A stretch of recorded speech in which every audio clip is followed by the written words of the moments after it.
Magandang umaga mga kaibigan. Isang pribilehiyo ang makaparito ngayong umaga sa gawain ng Panginoon.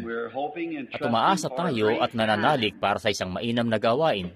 Naroon ako kanina sa tinatawag naming tanggapan ng mga diakono na ginawa na natin ngayong silid para sa mga kagamitan natin sa pagre-record. At nakikipag-usap nga ako kanina sa isang kabataang babae at sa kanyang inaroon na nanggaling pang Joliet, Illinois. At pinagbubulay-bulay ko kung gaanong kadakilang bunga ng biyaya ng Diyos sa kabataang yon. Kilala siya ng marami sa atin dito. Isa siyang isang manginginom. Nalulong siya sa bisyong ito. At hindi ko alam kung ano ang buong pangyayari at ngayong umaga ko lang nalaman ng lahat kung ano ngang nangyari sa kanya noong bumaba siya rito sa entablado. Ipinahayag pala sa kanya ng Panginoon ang buong problema at kung anong mangyayari. At bumaba siya rito sa entablado na humahagulgol at puspos ng galak dahil hinango siya ng Diyos mula sa hukay na iyon ng pagkalulong sa alak at siya ay isang ginang ang lumapit sa kanya at umahagulgol din. Dahil ang kanyang anak, sa palagay ko'y kanyang anak na siya, ay nalulong noon sa pinagbabawal na gamot. At alam niyo, sa biyaya ng Diyos, natawag ang kabataang ito. Sa pagkakalam ko noon ding sumunod na gabi, si Rosella ay natawag. At ang kabataang ito, mula sa pagiging lulong sa pinagbabawal na gamot, siya'y napagaling. At siya at ang kanyang asawa ay nangangaral na ng Ebanghelyo. At kay gandang makita ang isang kalugod-lugod na kabataang gaya ni Rosella, lalo pat talagang napakaayos na niya sa sarili. At ngayon nga, maayos na siyang tingnan. At doon sa kaloob-looban niya, nararamdaman niyang mayroong tumatawag sa kanyang puso. Ngunit dahil nga nalalaman niya ang sinasabi ng Biblia patungkol sa mga babaeng mangangaral, kita niyo, alam nga niyang ito isang bagay na taliwas. Kaya naman pinangungunahan siya ngayon ng Diyos sa mga bilangguan at sa iba pang mga lugar upang makapagbigay ng patotoo roon. Sadyang napakainam nga na alamin na hanapin ng kalooban ng Diyos. Kung minsan ay may nadarama tayong pagtawag, subalit nais nating dalhin ang katawagang iyon sa kung saan. At kung hindi ka makapagbabantay ng maigi, gagamitin ng Diablo ang katawagang iyon at babaluktutin ito para maging ibang bagay. Subalit, hanggat nananatili tayo sa Biblia, kung gayon nasa tama tayo, kita nyo, kumikilos tayo sa mismong kalooban ng Panginoon. At kaya naman, naniniwala ako na nababaling na sa ibang mga lugar si Rosella upang makapagmisyon dahil ayaw na ng Amerika ang Ebanghelyo. Hindi na po iyon kaila sa inyo. Mabuti pang tanggapin na natin na tapos na nga sa mga Anglo-Saxon, hanggang doon na lang sila. Wala nang Ebanghelyong tatanggapin pa ang Amerika. O siguro may ilan diyang lalaganap paminsan-minsan. Pero dito sa mismong Ebanghelyo, ito'y tapos na. At ni hindi ka na nga makapangaral sa kanila, ni makapangusap sa kanila. Wala na silang anumang pananampalatayanan, kita nyo. Sadyang may mga sarili na silang kaisipan at matitigas na ang kalooban. At ang mga bagay na kasunod sa bansang ito ay kahatulan. Daranasin niya ang mga ito, gano'n na nga. Maaring sa pamamagitan ng pagbagsak ng ekonomiya, maaring namang sa pamamagitan ng bomba atomika, maaring sa pamamagitan ng isang napakatinding salot, isang sakit, o kung ano pa. Hayan na nga't nakaumang na ang lahat sa kanya. Paparating na ito. Bubuhos na sa kanya ang makailang libong kahatulan. Napadaan nga kami kahapon, kami ni kapatid na Sabel at ni kapatid na Wood, pagkagaling sa Kentucky, kung saan kami naglagi ng 3 araw, at napadaan nga kami sa isang proyektong pabahay. Sabi ni kapatid na Sabel, walang sino man sa mga taong naroon sa proyektong yun ang nagsisimba. Kung uusisain mo sila kung bakit ganoon, bueno, may television naman kami. Doon kami naliligayahan. Kita nyo na? Ganyan nga ang mentalidad ng mga Amerikano. Kita nyo? May television kami, marami kaming pera, may magagara kaming kotse, may magagandang tahanan. Ano pang kailangan namin sa Panginoon? Hindi na namin kailangan yan. Ganyan ang mentalidad nila. Kaya naman ang natatanging relihiyon at kaligtasan nasa atin at pag-ibig ay nasa piling na lamang ng mga tunay na mga taong banal. Alam nyo, sinabi ng Biblia na magaganap yun.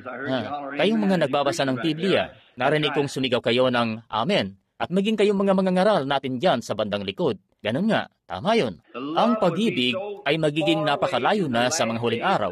Ang tanging pag-ibig na matitira ay sa piling na lang ng mga hinirang na tao ng Diyos.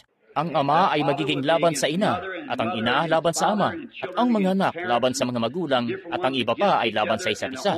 At ang tanging pag-ibig na matitira ay yaong mga hinirang lamang. Ito ngang mga hinirang lamang. Ang salitang hirang ay mula sa salitang hinirang, ang mga hinirang na tao ng Diyos. At noong ikinukwento nga sa akin kanina ni Rosella yung mga pangyayari sa kanya doon sa silid, pinagbubulay-bulay ko na noon ngang gabing yun, sinasabi niyang may bagay na naganap.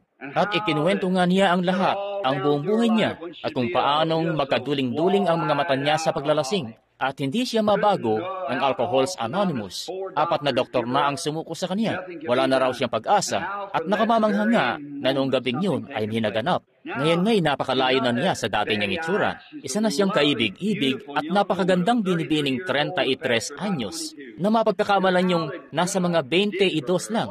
Nakamamangha nga ang ginawa sa kanya ng Diyos. Hayan nga't siya'y binago niya at ibang-iba na talaga ang itsura niya. At kaya sinabi ko, Rosella, bago pa itinatag ang sanlibutan, itinalaga na ng Diyos ang sandaling yun. Siya nga po, kita nyo, ganun po. At noon nga si Billy Paul na nasa bandang likuran sa pwesto niya, ay namamahagi ng mga prayer card sa mga tao noong gabing yun. Wala siyang kaalam-alam kung sino-sino ang mga maabutan niya ng prayer card. Hindi ba't kamangha-mangha yun, Rosella?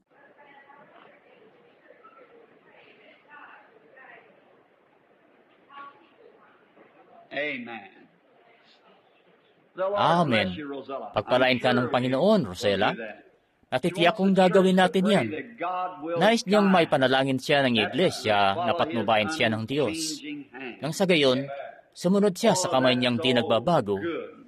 Napakabuti nga niyan. At nakatanggap nga ako ng isang alok na tila nilalagay ako sa langanin nitong umaga. Tungkol yun sa isang ubod ng yamang multimilyonaryong nais magtayo ng negosyo rito sa Louisville, Kentucky. At ipagtatayo raw ako ng $5 milyong na tabernakulo. Subalit mayroong kung anong bagay sa kaibuturan ng puso ko nang sabi, sandali lang, hindi ka naman pastor, kita nyo? Kaya ganun na nga ang nangyari. $5 milyong ang may lalaan daw para doon. Ngayon, maaari nga namang mapunta yun sa pamahalaan. Pagkatapos gagamitin lang nila ang pera sa whiskey at kung ano pang mga bagay. Ngunit gusto niyang ilaan yun sa pagpapatayo ng isang tabernakulo para sa Panginoon. Kaya naman, hangad kung mapunta talaga yun sa isang lingkod ng Diyos at sa ilang mga gawain para sa Diyos. Pero hayan nangat na ilaan na itong $5 milyong para doon. Mantakin niyo po kung gaanong kagandang tabernakulo ang may papatayo nun. Napansin mo kung gaanong nakaiengganyo yon, Rosella? Subalit, may bagay nga rito sa kaibuturan na iba ang sinasabi. Kita nyo? Kita nyo? May bagay nga rito sa kaibuturan. Pumaparito nga tayo sa munting lumang tabernakulo, payo ring mga baguhang narito. Kaya nangat maaari itong maging isang napakagandang lugar dito sa Panulukan. Kung hindi nyo alam, may mga taong gustong palakihin ang tabernakulong ito at pagandahin ito. Ngunit sa ganitong itsura namin ito gusto. Kita nyo? Sa ganitong itsura namin ito gusto. Yan ngang mga lumang upuang kinaupuan natin ngayon. Yan pa yung mga luma at kauna-unahang upuang gamit namin dito sa tabernakulo na binaha at lumutang noon sa baha. Yung Biblia ko ngang nakabuklat ng paganoon at nakalapag dito sa pulpito, lumutang ito hanggang doon sa kisame. At nung humupa na, ay kasakasama pa rin ng salita rito. Akong Panginoon ang nagtanim nito. Aking didiligin ito araw at gabi. Baka may umagang nito mula sa aking kamay. Naabutan pa nga namin yun doon noong magbangka kami rito at bumalik nga ito pagkatapos sa dating pwesto. Yung mga upuan naman ay nagsibalik din sa kanilang pwesto. Ang kailangan na lang nilang gawin ay kuskusin ang mga dumi rito at pwede na uli. Kita nyo? Kita nyo? Hayan nga't sa ganitong itsura namin ito gusto. Kung saan pangkaraniwan ang mga tao, pangkaraniwan ang lugar, at kamangha-mangha ang Panginoon. Amen. Ngayon, sa araw na ito, mayroon tayong, nagsisimula pa lang tayong magtungo sa krema. Alam nyo, pagkatapos na maalis ang lahat ng gatas, krema na lang ang matitira. At alalahanin nyo, pinakailangan ang gatas para makagawa ng krema. Alam nyo, ang krema ay naroon sa gatas. Heto nga't natalakay na natin ang una, ikadalawa, at matatapos na tayo sa ikatlo. At magsisimula na tayo sa ika-4 na kabanata ng dakilang aklat na ito ng mga Hebreo.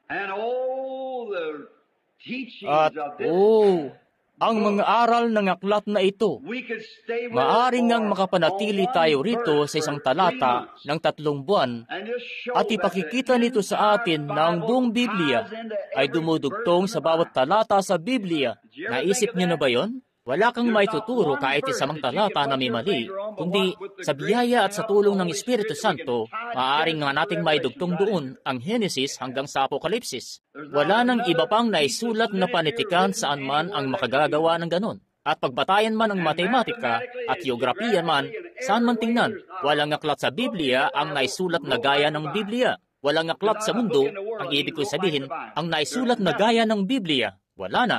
Ang numeriko ng Biblia ay tugmang-tugma sa isa't isa. Maging ang mga kabanata at mga bantas at lahat ay tugmang-tugma sa isa't isa. Wala nang iba pang aklat, hindi ka makababasa ng isang kabanata rito na hindi tumutugma sa iba. Wala talagang kahit anong salungatan sa buong Biblia. At isiping Isinulat ng maraming tao na daan-daang taon ang agwat sa isa't isa. Wala rin silang kaalaman sa iba pang bahagi. Isinulat kasi ito ng isa rito, at isinulat naman ito ng isa rito, at isinulat ito ng isa rito. Pero noong pinagsama-sama na ito, nabuo nito ang Biblia ng Diyos. At wala ni isang sumasalungat sa iba pa. At wala talaga. Pagbatayan man ang matematika, geografiya man, ang bawat bahagi ng Biblia, ang lahat ng naroon, numeriko, ang lahat ay ganap na nagkakaisa. Kung hindi nga ito kinasihan, hindi ko alam kung ano pa ang matatawag niyong kinasihan. Ikinagagala ko nga ng lubos itong pinagpalang matandang Biblia. May nagsabi, isa ka bang Katoliko?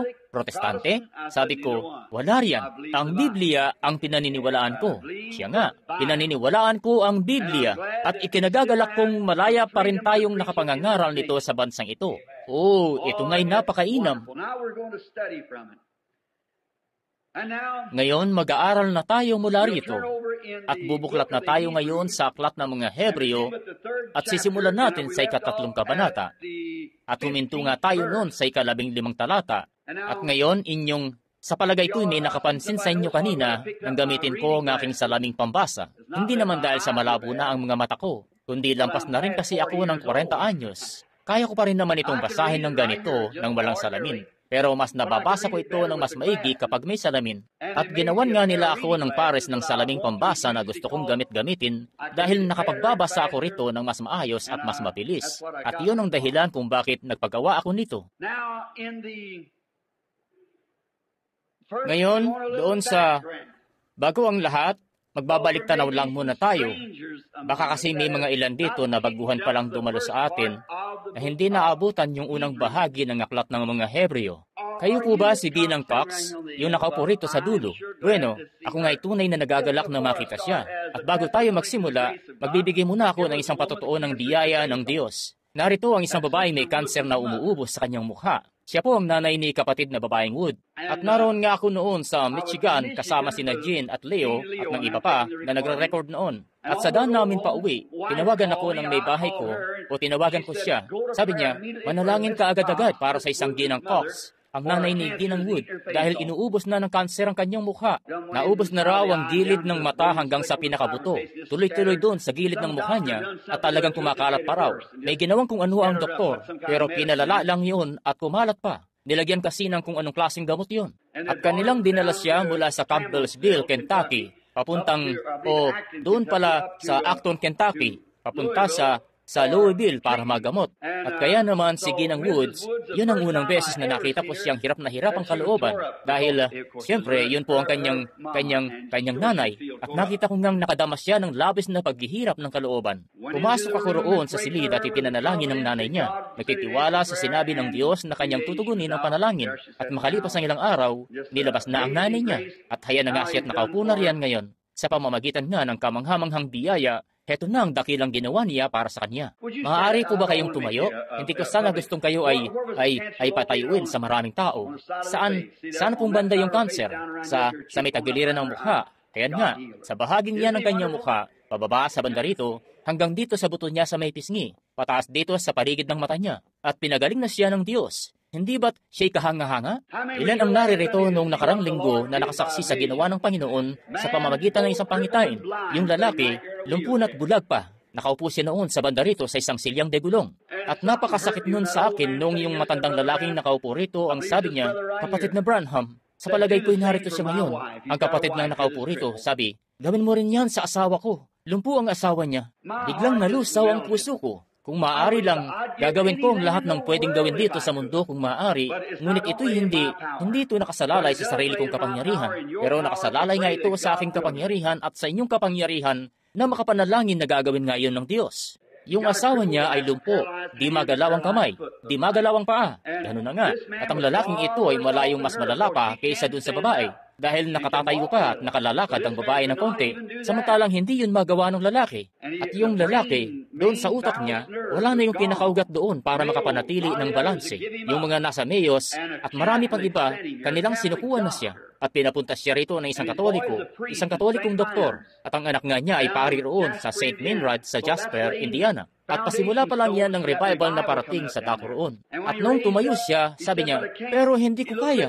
Nagpalingalinga siya at sabi, oo nga no, kaya ko nga. Ang akala niya ay hindi siya makakakita, alam nyo, tumingala siya. At nung itas niya ang kanyang ulo, hayan na nga't nakalakad na siya at nakakakita na. Naglakad siya riyan sa gitna ng mag-isa. At mga Presbyterian sila, isa siyang Orthodox. At nagsalita, kung ang akala nyo mga Pentecostal lang o mga holiness lang ang kayang sumigaw, nagkakamali kayo. Siguradong kaya rin nilang sumigaw kapag nakakakita sila ng gaya ng nangyari. Nagyayakapaan sa isa't isa at sumisigaw.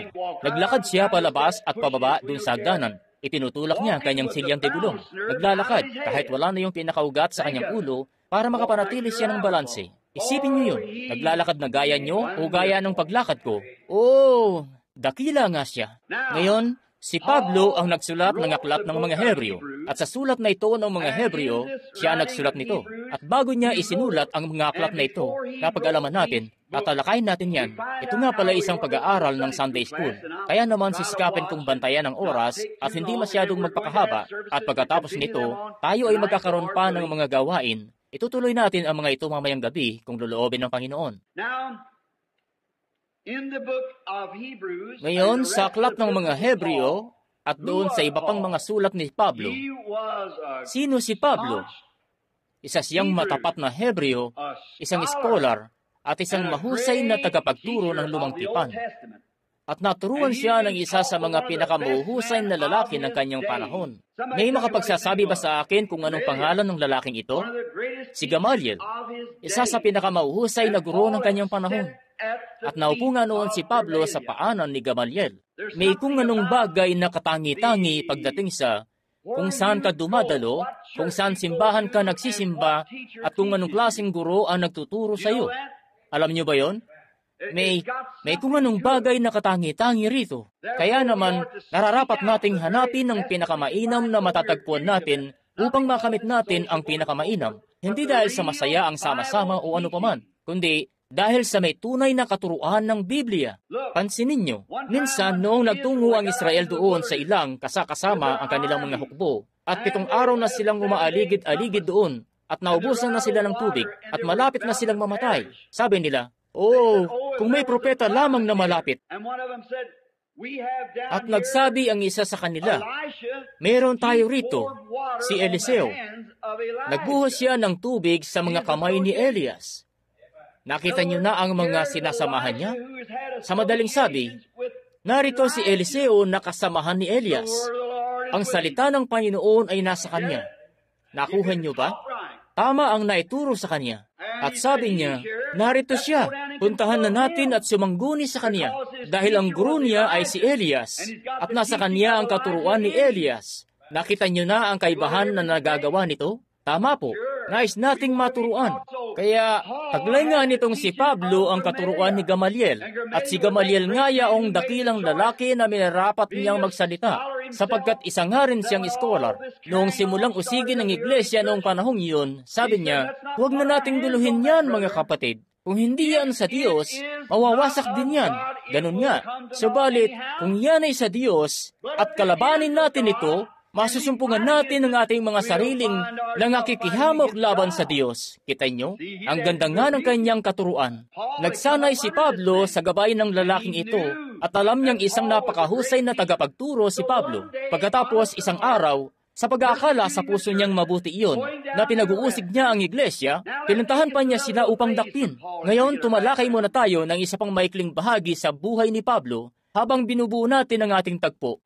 Noong mahulog si Judas sa pagkakasala, dahil sa pag-ibig sa salapi at kapalaluan sa buhay, nahulog siya mula sa biyaya at bumalik kung saan siya galing. At ang sabi ng mga alagad, dapat ay 12. At ang iglesia, sa buong kadakilaan nito at buong kapangyarihan nito, para ipakita ang kadakilaan ng iglesia, sa buong kadakilaan nito at buong kapangyarihan nito, kapos pa rin ito ng milyon-milyong milya, kahit pa sa pinakamainam nitong kalagayan.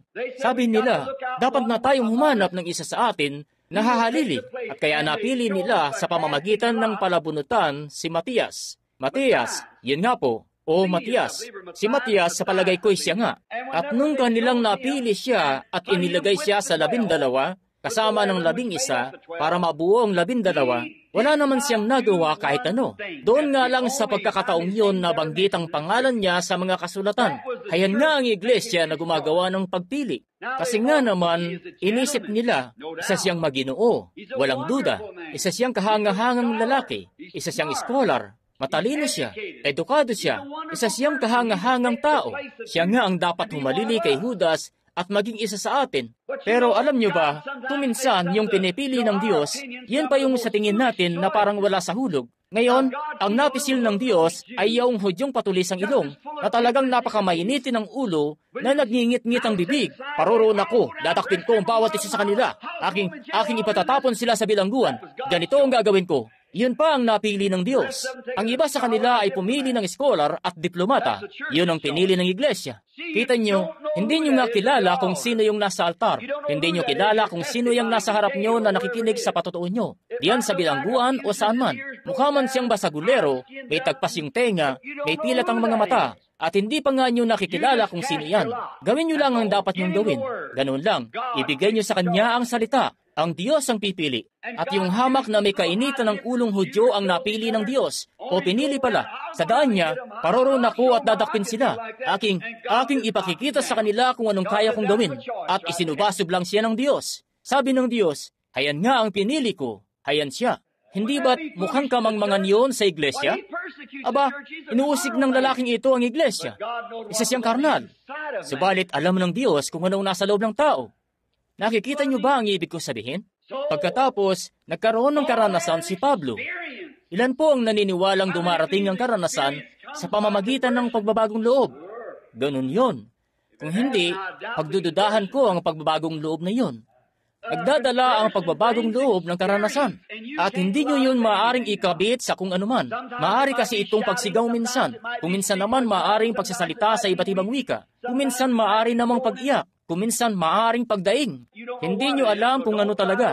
Kaya huwag nyong piliting sabihin, yun na. Dahil napatunayan nga na ang bawat isa sa inyo ay mali sa bagay na ito. Kayong mga Methodist, at kayong mga Baptist, at kayong mga Nazarene, at mga Pentecostal, nakakita na nga ako ng mga taong ang lalakas humiyaw. Pero magagawa nilang nakawin ng ginto sa inyong ngipin, magagawa nga nila. Siya nga po, nakakita na rin ako ng mga taong nakapagsasalita ng iba't ibang wika na kasing ingay ng pagbubuhos ng gisante sa tuyong balat ng baka. Pero ano ba naman yun? May subo-subong tabako sa gilid ng bibig at magagawa nga nila kayong gilitan ng leeg kung maaari. Siya nga.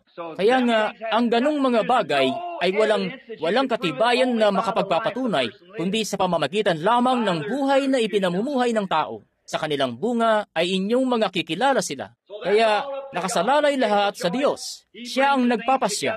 Siya ang nagdadala ng mga bagay-bagay sa kayusan. At ganun ang takbo nito. Kaya kung maihahalin tulad nyo ang inyong buhay sa mga bunga sa Biblia, may mainam na kayong pagkaunawa.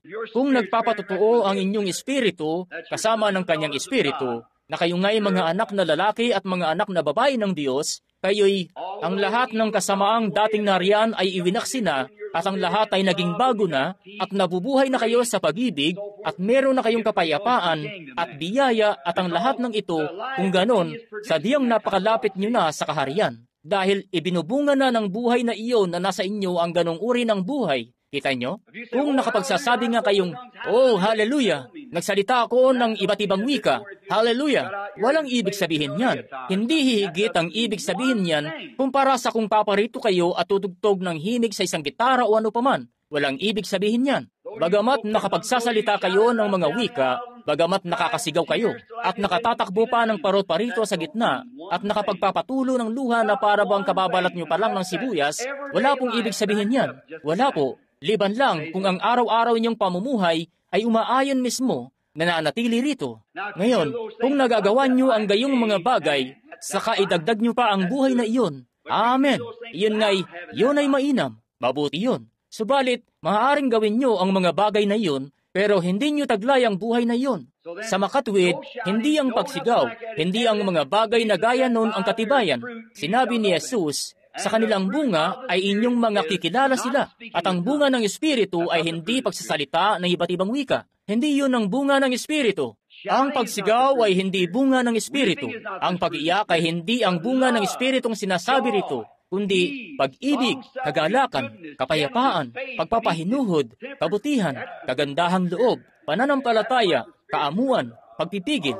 Yun ang mga bunga ng Espiritu. Kita nyo? Ayan nga ang mga bunga ng Espiritu. Iyan nga. Ngayon, ang dahilan kung bakit may mga ganitong bagay tayo, gusto kasi nilang bumuo ng mga organisasyon. Kita nyo na? Bueno, magkakaroon tayo nun. Purihin ang Diyos. Ang lahat ng naniniwala gaya ng paniniwala namin, halika kayo rito sa gawin rito. Ang lahat ng naniniwala sa paniniwala namin, gagawi tayo rito. Subalit ang nais ng Diyos ay ang lahat ay gumawi sa gawing ito, paitaas. Ngayon, si Pablo, matapos niyang makamit ang karanasan, napag-isipan niyang napakainam na karanasan iyon. Ngayon, kanyang ang atin muna palang pag-usapan ng ilang sandali ang karanasang iyon. Nasa daan noon si Pablo patungong Damasco upang dakpin ang ilang tao roon, pagkat lumalaganap na ang ebanghelyo roon. Ang ibig sabihin po ng ebanghelyo ay ang mabuting balita, at kaya laganap na iyon sa kanila sa lugar na iyon, at maraming tao ang nagsilitawan na punong-puno ng pag-ibig at kagalakan at nagmamahal sa Panginoong Yesus, at laganap na nga ito sa gawi roon. Kaya kumuha si Pablo ng ilang liham mula sa punong saserdote. Sabi niya, paroroon ako at dadakpit sila, bawat isa. Kaya nagsama siya ng maliit na grupo ng mga bantay ng templo, mga sundalo, para sumama sa kaniya doon sa pagpunta.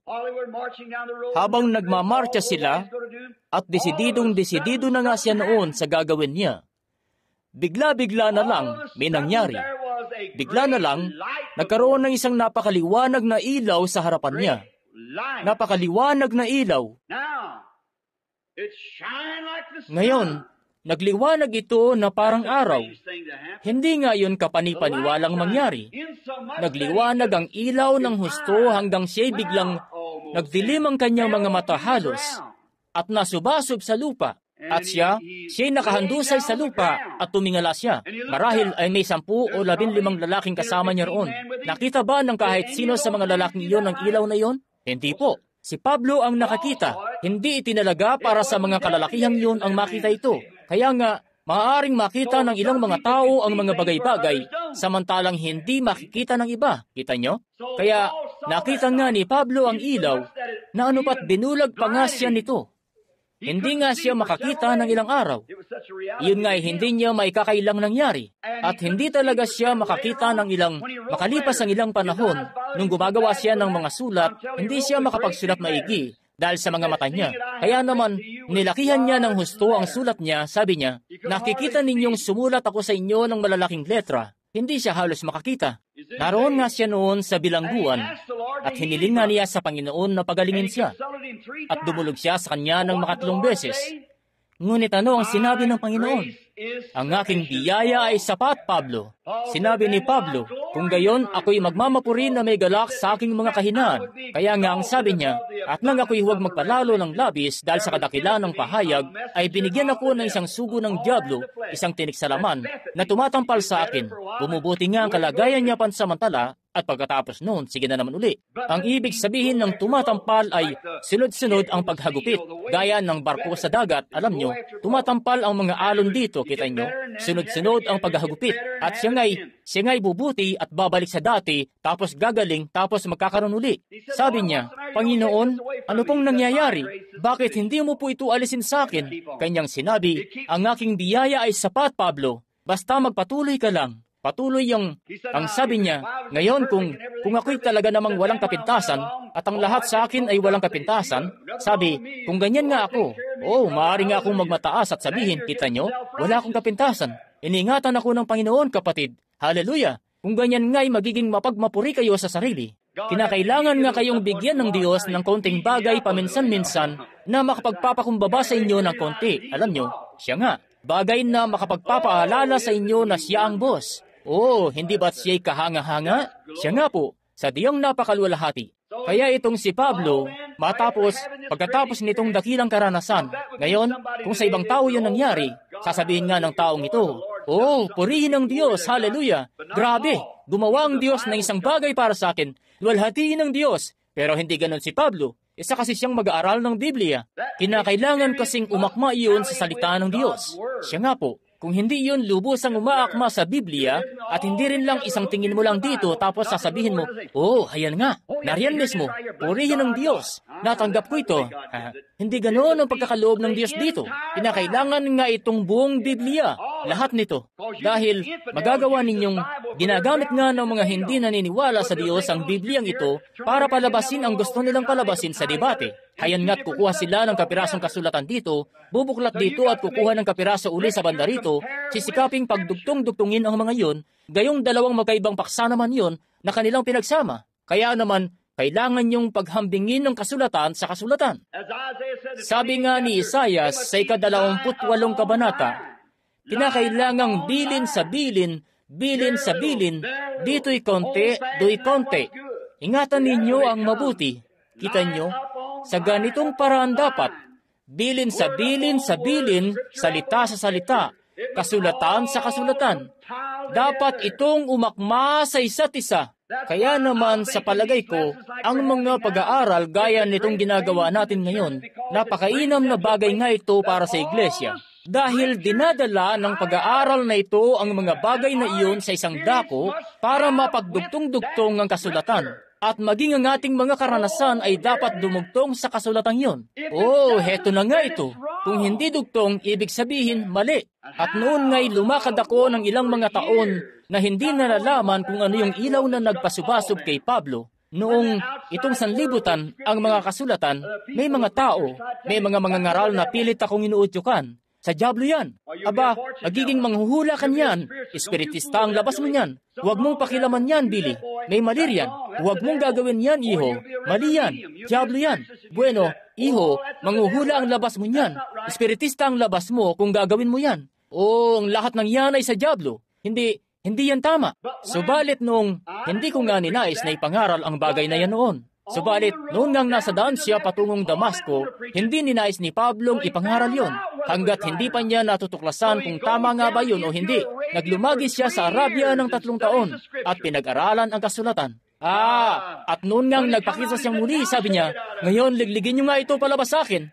Alam niya na talagang maharap niya ang mga Fariseo, makakaharap niya ang mga Saduseo, makakaharap niya ang sanlibutan at ang mundo ng mga Hentil. At kaya si Pablo, ang Bibliang ito ay sinulat niya, itong aklat ng mga Hebreo ay sinulat niya para sa layuning yun. Niliglig niya ang mga Hebreong naroon at kinuha ang lumang tipan at ipinakita ito dito sa bagong tipan. Ito ang Diyos. Sabi niya, heto nga't narito sa lahat ng mga propeta at sa lahat-lahat. Nagsimula siya roon sa pasimula, sa unang kabanata na tinatalakay natin. Sapagkat ang Diyos sa unang panahon, noon pa ngang nagdaang mga panahon, sa iba't ibang panahon at sa iba't ibang paraan, ay nagsalita sa ating mga magulang sa pamamagitan ng mga propeta. Sa ganung paraan nga, dinala ng Diyos ang kanyang mensahe, pinatunayan sa pamamagitan ng Urim Tumim, na nagsalita sa atin sa araw na ito sa pamamagitan ng kanyang anak, na si Kristo Jesus, pinatunayan sa pamamagitan ng kanyang Biblia. Ayan nga. Pero heto sasabihin ng sanlibutan na ang mga karanasang yun, katang-isip lang yan. Aba, walang sino man. Noong nagpakita ang anghel, ang ilaw na yun doon sa ilog, noon nga nangaral ako ng una kong revival dito sa may panulukan. Binautismuhan namin ang lahat ng mga naroon. Sa palagay ko, kapatid na Pliman, naroon ka nga noon. Hindi ko sigurado kung narito ka na nga noon o wala pa. Ilan ang naririto na noong nagpakita ang ilaw sa ilog? May mga datihan po ba? Ayan nga, may ilan. Noong naparito ito sa ilog, at ang sabi nga nila, malikmata lang yun. Samantalang marami sa amin ang nakatayo nga noon. Nakatingin doon at bumaba pa nga ito. At makalipas ang mga taon, pinatunayan naman ito ng Diyos sa pamamagitan ng mechanical na mata ng kamera. Totoo po ito. Bueno, ito ba ay gawa-gawa lang? Ito ba ay isang bagay na hindi po, kinukuha natin ito mismo rito sa Biblia at ipinakikita sa inyo. Ito ang siya ring Panginoong Yesus. Ginagawa niya ang siya ring gawa. Di nagbabago ang kanyang mga gawa. Di nagbabago ang kapangyarihan niya. Pansinin niyo, nung nakaraang linggo dito, noong nakahiga ako sa higaan, hindi ko pa kailanman nakikita ang lalaking iyon sa tanang buhay ko. Biglang may lumitaw at ang sabi, may isang lalaki sa tabernakulo at ubanin. Itim ang buhok, ubanin na. Bulag siya at hindi siya makalakad. Siya ay nasa isang silyang de gulong. Ipinadala siya rito ng isang lalaking may maitim na buhok, isang doktor, Dr. Ackerman, isang lalaking maitim ang buhok. Katoliko siya. Ipinadala ang isang lalaki na upo sa dako roon. At ganito ang sabi ng Panginoon, nakatayo, nakalakad palabas na nakakakita na, at magaling na. Ano ang may gawa nun? Narito nga ang siyering anghel. Ang siyering yun na nagpasubasot kay Pablo sa daan patungong Damasco na tumatahan na sa kanyang iglesia at sa kanyang bayan ngayon. Ito'y kasulatan na inihahambing sa kasulatan.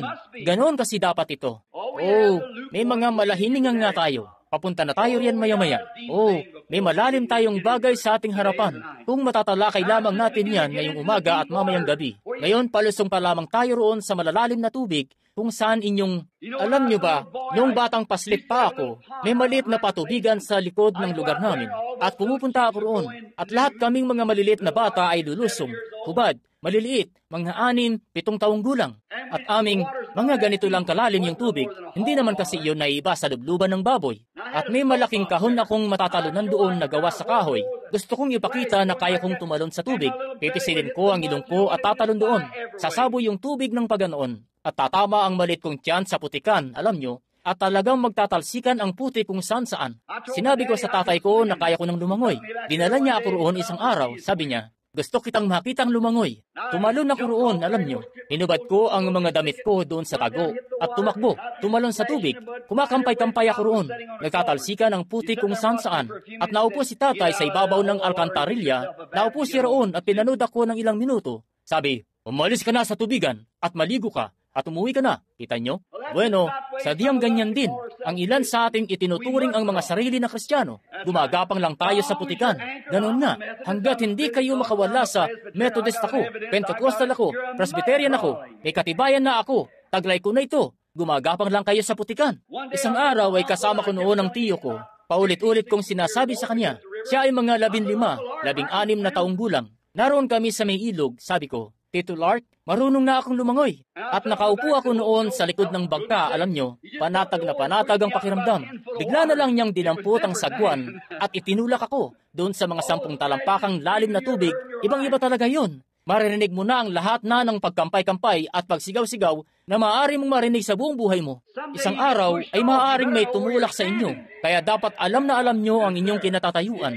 Siya nga po, kung kilala nyo siya, siguraduhin nyong talagang kilalang-kilala nyo nga siya. Siya nga.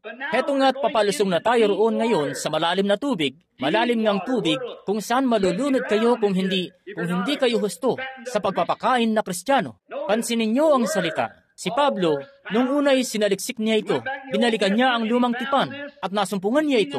Naunawaan nga niya ang karanasan niyang yun ng ganap. Ngayon, ano nga ba yaong nagpasubasop sa akin? Sa yaong liwanag, malaking liwanag na naroon. Nagliliwanag na parang araw na naroon sa harapan niya mismo. Sabi nito, Saulo, Saulo, bakit mo ako pinag-uusig? Sabi niya, Panginoon, sino ka baga na aking pinag-uusig? Kanyang sinabi, ako si Jesus. Ang akala ko'y isa siyang tao. May pilat ang kamay, gaya ng sinasabi nilang nagpapakita sa mga pagtitipon ngayon na may mga pilat nga ng pako sa kanyang mga kamay at kanyang ulo. Hindi ang katawang yon. Hindi sa katawang yon. Kita nyo? Isa na siyang liwanag. Saulo, noong naririto pa siya sa lupa, kanyang sinabi, ako'y nagbuhat sa Diyos. Ako'y paroroon uli sa Diyos. Siya ang anghel na nanguna sa mga anak ni Israel na nasa liwanag na ito doon sa ilang. Bumalik nga siya sa liwanag ding yun at nakita ito ni Pablo mula roon sa lumang tipan. Kanyang sinabi, ako si Jesus, ang anghel ng tipan. At siya'y nagkatawang tao upang matubos tayo. Hindi siya nagkatawang anghel. Nakita nga natin sa mga naunang kabanata na ating pinag-aaralan. Hindi sa kalikasan ng mga anghel. Siya'y ang binhi ni Abraham upang siya'y makilala, upang makita ng mga tao ang Diyos. Amen. Hayan nga't sinabi niya, ako'y parurun uli. At noong naunawaan na yun ni Pablo, ang sabi niya, oo naman, siya nga yun. Siya yun. Nagkaroon ng karanasan isang gabi si Pedro habang siya'y nananalangin. Pumasok ang siyering liwanag na iyon sa gusali. Binuksan ang mga pintuan sa harap niya. Nakalabas siya sa mga lansangan. At ang akala ni Pedro'y nananaginip siya. Puspos siya ng espiritu. Hindi niya alam kung ano ang nangyari. Sabi niya, gising na ba ako? Pero bakit narito ako sa labas sa may lansangan? At nagtungo siya sa bahay ni Juan Marcos at binuksan ng isang dalagita ang pintuan, isang kabataang binibining naroon. Dumalo sa pagtitipon nila para manalangin. May kumakatok sa pintuan. Pinagbuksan niya. Oh, sabi niya, narito na mismo ngayon si Pedro. Ipinapanalangin niyo na makalabas siya mula sa bilangguan. Hayan inilabas na siya ng Panginoon. Oh, sabi nila magpatuloy lang tayo.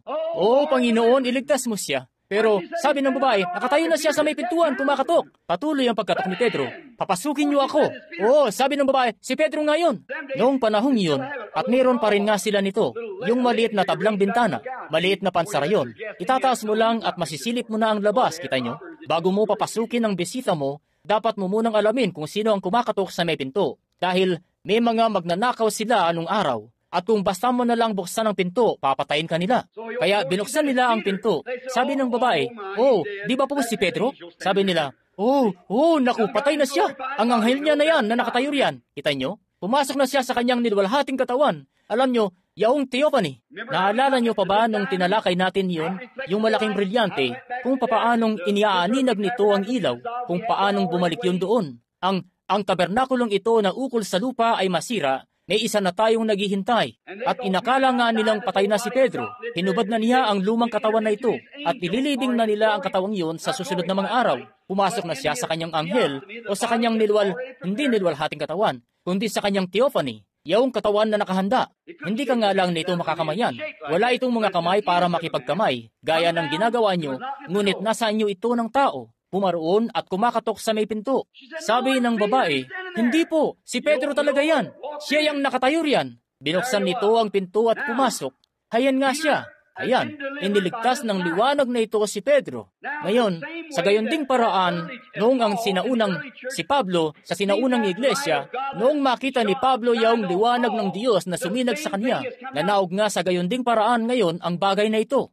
Ngayon, maraming pwedeng sabihin ang kung sino-sino tungkol dito, pero hindi ibig sabihin tama na agad. Kundi kapag pinatunayan ng Diyos ang isang bagay, ang gawa kasi niyon ang nagpapatunay rito. At pinatunayan nga rin ito ng kamera.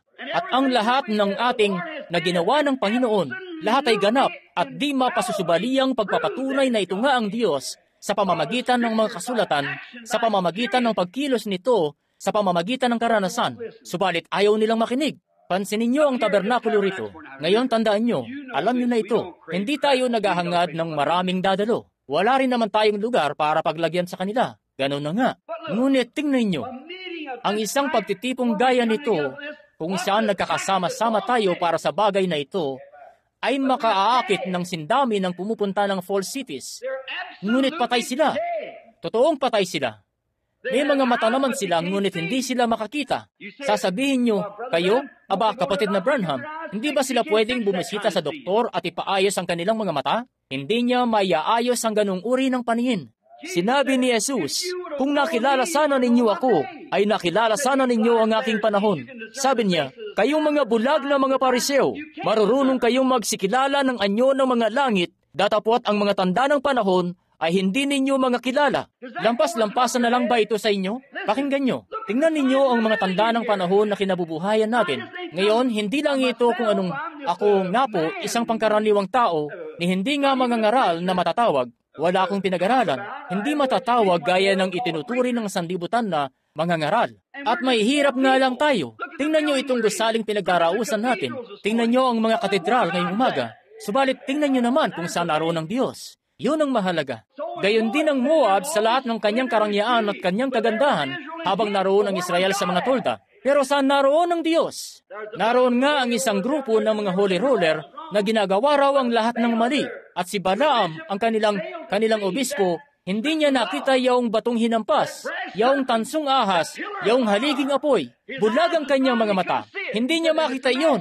Ang sabi niya, guni-guni lang nila iyon. Ngunit naroon ang Diyos.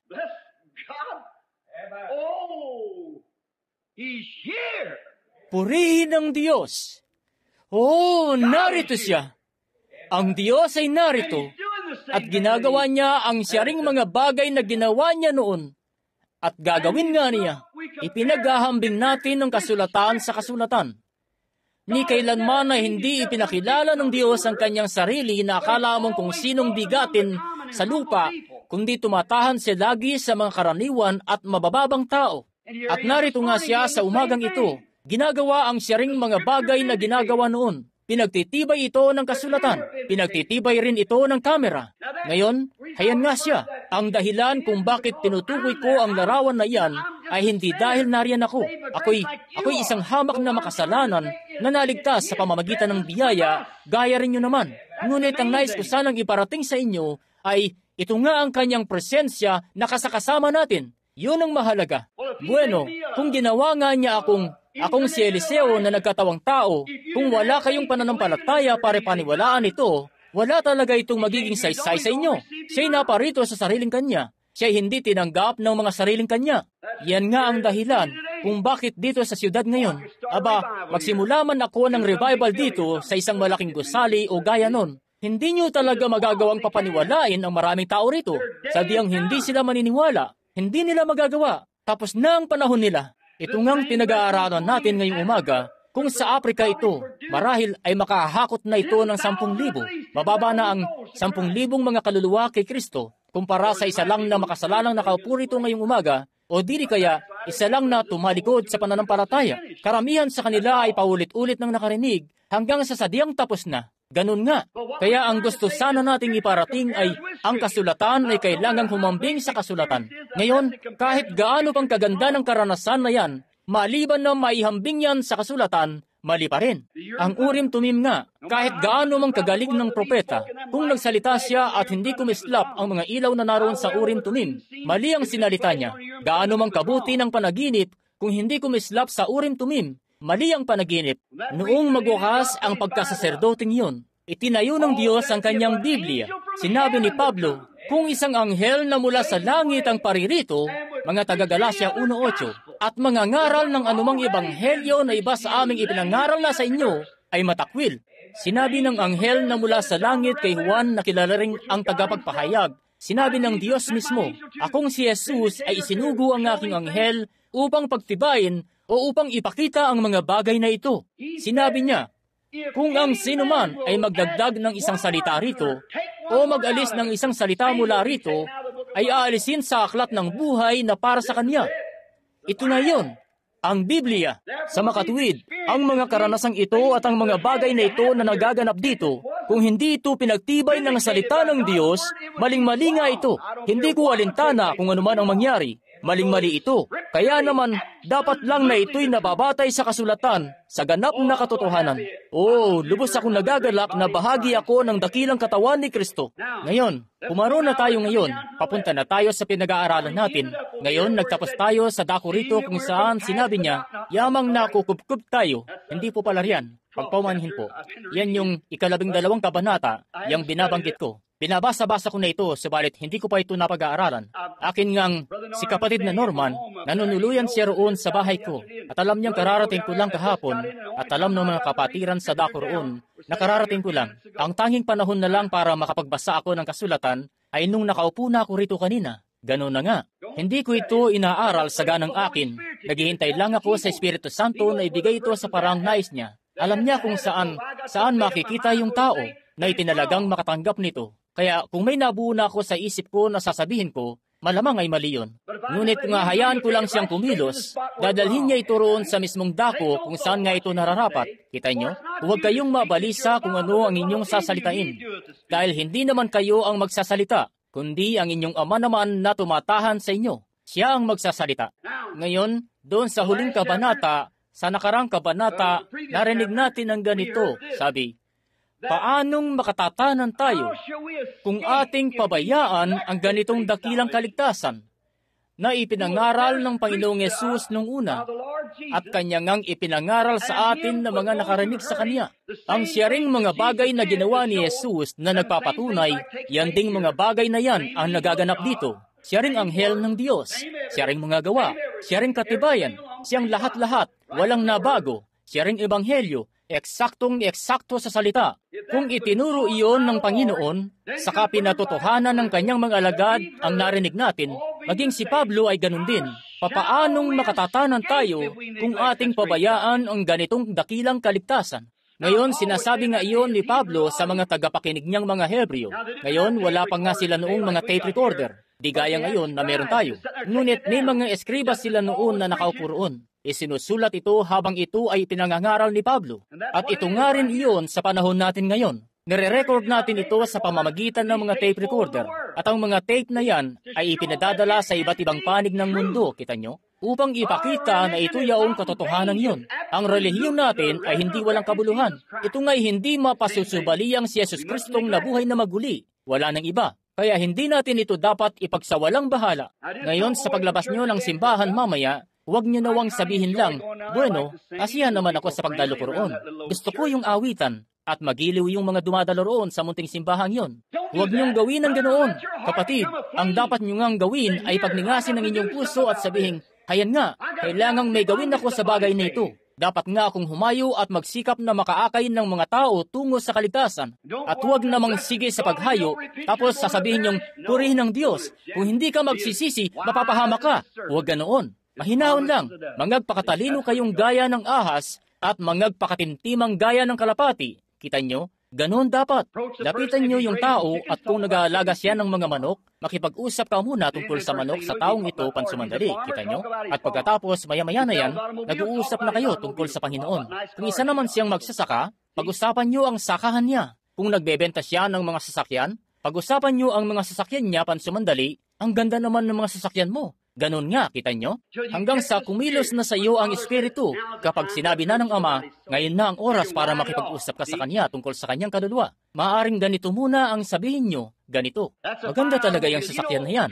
Alam mo yung mga sasakyan ngayon, mas gumaganda na kaysa dati. Oo, napaglalapit-lapit nga nito ng gusto ang mga bansa. At ang mga bayan dito sa ating sariling bansa, mas nagiging magkakalapit sa isa't isa. Mas madali nang dumalaw ang mga magkakaibigan at mga mag-iina sa isa't isa. Alam mo, malaking bagay talaga ang magkaroon ng sasakyan gaya ng ibinebenta mo. Tama yun. Ganun nga. Alam nyo, may subo pa yung tabako o anuman ang tawag dyan. Oo, itong mga to. Agagandang klase nga ng sasakyan ng mga ito. Naisip mo na ba noon kung ano kaya ang maiisip ng mga matatanda kapag nakita nila ang gaya nito? Ituloy-tuloy nyo lang ang pag-uusap. Ganon. Maya-maya niyan, sasabihin niya, oo, siya nga. Naisip ko na rin yan.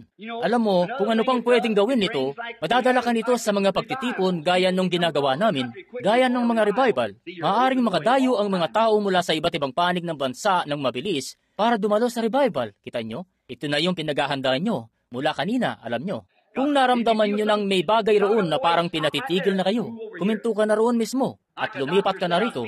Gaya ng sabi ng isang doktor, doon sa Phoenix sabi, Panginoon, punuin mo ang aking bibig ng mabubuting salita at saka mo po ako kalabitin kapag tila naparami na ang nasabi ko. Kita nyo? Siya nga, kalabitin mo po ako kapag naparami na ang nasabi ko. Ngayon, tumuon tayo rito. Simulan natin mula sa 15 kabanata o 15 talata ng 3 kabanata. Pakinggan nyo ito ng maigi. Samantalang sinasabi, ngayon, kung inyong marinig ang kanyang tinig, huwag ninyong papagmatigasin ang inyong mga puso na gaya ng sa pamumungkahi. Ngayon, masdan niyong maigi ang pinangungusap dito ni Pablo. Ngayon, ang sabi doon, ngayon, pagkatapos ng ilang panahon, patutungo na tayo rito pagkatapos ng ilang sandali. Sabi rito, ngayon, pagkatapos ng ilang panahon, dito nga sa kasunod na kabanata, pagkatapos ng ilang panahon, sinabi, ngayon kung inyong marinig ang kanyang tinig, huwag ninyong papagmatigasin ang inyong mga puso na gaya ng sa araw ng pamumungkahi nung ginalit nila ang Diyos. Ngayon, basahin natin ang kasunod na talata. Sapagkat sino-sino na pagkarinig ay namungkahi. Ngayon, ano ba ang tinutukoy niya rito? Ebanghelyo. Hindi ba gayong lahat na nagsialis sa Ehipto sa pamamagitan ni Moises at sino-sino ang kanyang kinagalitan sa loob ng 40 taon? Hindi ba gayong nangagkasala na ang kanilang mga katawan ay nangabuwal sa ilang? Huminto tayo rito pansumandali. Itong pagmumungkahi, noong iminungkahin nila sa galit, ngayon ano ang ginawa ng Diyos? Sinisikap ngang ipangusap ito ni Pablo rito. Ano nga ba ang bagay na iyon na nanguna sa kanila palabas ng Ehipto? Si Moises ba? Hindi. Si Moises ay instrumentong laman lamang. Ngayon ay may tagpo na tayo. Nais nating linawin ito ng mainam ngayon. Pagdating natin sa dakong yan, maya-maya, makikita na ninyo. Ninyo ito maigi. Ngayon, hindi pirmi ang kapahingahan ng bayan ng Diyos. Naroon kasi sila sa Ehipto. Wala sila sa tama nilang posisyon. Wala sila sa kanilang sariling bayan. Mga taga-ibang bayan at mga manlalakbay sila. At inilabas sila ng Diyos mula sa dakong iyon na pansamantala nilang tinutuluyan sa Ehipto para dalhin sa sarili nilang bayan. tipo yan ngayon. Hindi pa tayo nakapipirmi. Sa dakong ito, napakabilis lumipas ng panahon. Una, mga mumunting batang lalaking namimintog ang mga kamay na naglalaro ng holen. Mga mumunting batang babaeng may kilik-kilik na manika. Naglalaro-laro. Tapos hindi mo namamalayan, may uban ka na at nangungulubot na. There's something wrong here. This is not home. We're in the wrong place. May mali nga rito. Hindi ito ang ating tahanan. Nasa maling lugar tayo. Kaya sinasabi nating mga manlalakbay at mga nangingibang bayan tayo. May bagay na naganap. May isang munting binibini ang sabi niya kaninang umaga doon sa silid. Nabanggit niya kung paanong tinatawanan siya ng mga tao kuminsan. Sabi ko, ngunit kapatid, iha, hindi ka kasi kabilang sa kanila. Tayo ay mga kakaibang mga tao. Sabi ng munti kong anak na babae, Daddy, may mga ganito't ganoong mga kabataang babae na ganito't ganoon ang mga ginagawa nila. Sabi ko, ngunit tingnan mo anak, may mga plakas sila ni Elvis Presley. Sabi ko, ayaw kong may ganoon sa bahay. Sabi niya, pero Daddy, mababait naman sila. Sabi ko, maaari nga. Wala nga akong anumang masasabi laban dyan. Ngunit may isang bagay, naiiba tayo. Naiiba tayo. Hindi dahil sa gusto nating maiba, kundi ang espiritong sumasa atin ay lumabas na mula roon. Tagaibang mundo ka na. Noong pumunta nga akong Afrika, hindi ko kayang iakma ang sarili sa kanilang pamamaraan ng pamumuhay roon. Hindi sila nagsusuot ng anumang damit. Hubad sila at namumulot sila ng kung anong bulok na bagay. May mga uod yun. Tapos kakainin nila yun. Kahit may uod pa, wala sa kanilang kaso yun. Kita nyo? At ito nga'y naiiba. Alam nyo, noong araw, ganoon din tayong lahat. Ngunit namulat tayo sa kabihasnan at naging iba. At ngayon, mas dobleng iba tayo ng makamilyong beses dahil sa pagbabagong loob. Ayaw na natin ng mga bulok na bagay ng sanlibutan. Pinaging mga Kristiyano na tayo ni Kristo, gaya ng pagmulat sa atin ng kabihasnan na panatilihin ang kalinisan ng katawan. At pansinin nyo, hindi lang yun, kundi ipinahayag na natin na tayo'y mga tagaibang bayan at mga manlalakbay. Hindi tayo taga-sanlibutan. Kung gayon, ayaw na ninyong magkaroon ng anupamang kaugnayan sa sanlibutan. At ang mga bagay ngang iyon ay lumipas na. Ngayon, naroon ang Israel sa Ehipto. Hindi sila mga taga-Ehipto. Para sa mga taga-Ehipto, isang kahihiyan para sa isang taga-Ehipto ang humawak sa tupa. At ang bayang Israel ay mga pastol ng tupa. At nakaramdam marahil ng kahihiyan si Moises pagkatapos na mawala ng dangal bilang taga-Ehipto at naging tagapag-alaga ng hayop. Napansin niyo ba yung sinabi ng paraon kay Joseph at sa iba pa? Kasuklam-suklam. Sabi, ang iyong bayan ay mga pastol ng tupa. At ni hindi nga maaaring hawakan ng isang taga-Ehipto ang isang pastol. Iba siyang lahi. At ganoon din ito sa isang Kristiyano ngayon kapag siya'y naipanganak ng muli. Hindi maganda. Napakarumi para sa kaniya ang mapasama sa lugar kung saan naglalasingan ang mga tao nagbibiruan ng mga halay at hubad pa ang mga kababaihan. At lahat ng ito'y karumihan. Oh, purihin ng Panginoon! Tayo ay mga manlalakbay. Tayo ay mga taga-ibang bayan. Ang Espiritu ay nabago. At inaasahan natin ang isang bayan kung saan ang mga kababaihan ay hindi nagsusuot ng shorts. Inaasahan natin ang isang bayan kung saan wala ng mga bahay inuman. Inaasahan natin ang isang bayan kung saan nananahan ng katwiran. Heto nga, tayo ay mga malalakbay. Kaya heto, nanaog ang Diyos sa isang malaking palumpon ng apoy, gaya ng isang halo na bumulusok pababa sa isang mababang kahoy at nagsimulang ihayag ang kanyang sarili kay Moises muna. Sinabi ni Moises, naalala niyo po ba yung tinalakay natin noong isang gabi kung papaanong nung naparito si Jesus sa lupa? Sinabi niya, bueno, bago pa si Moises ay ako nga. Yun nga si Jesus na nagliliyab na palumpong sa haliging apoy. Yun si Jesus ngayon. Siya pa rin. At ipinahayag niya ang kanyang sarili sa isang haliging apoy at nagkaroon si Moises ng karanasan. Pumaroon siya sa Ehipto. Ipinangaral niya ang ebanghelyo, ang mabuting balita, at sumunod ang mga tanda at kababalaghan. Naunawaan niyo po ba? Gayon din, mapasa hanggang ngayon. Hindi lang yun, kundi nung nagsilabas silang mga Hebreo, nagsilakad sa liwanag, pinangunahan sila ng siring haliging apoy, at sinabi ng Biblia, huwag mong tutuksohin ng Diyos. Masdan niyo ito. Hayaan niyong basahin ko ito. Samantalang sinasabi, ngayon kung inyong marinig ang kanyang tinig, huwag ninyong papagmatigasin ng inyong puso. Ang kanyang tinig nga'y nangungusap sa inyong puso, na gaya ng sa pamumungkahi, nung minungkahin nila siya sa galit. Pakinggan niyo, sapagkat sino-sino na pagkarinig ay namungkahi. Ilan dito nakakaalam na minungkahin ng mga Israelita ang Diyos sa galit dahil sa kanilang hindi pagsampalataya, panay bulungan.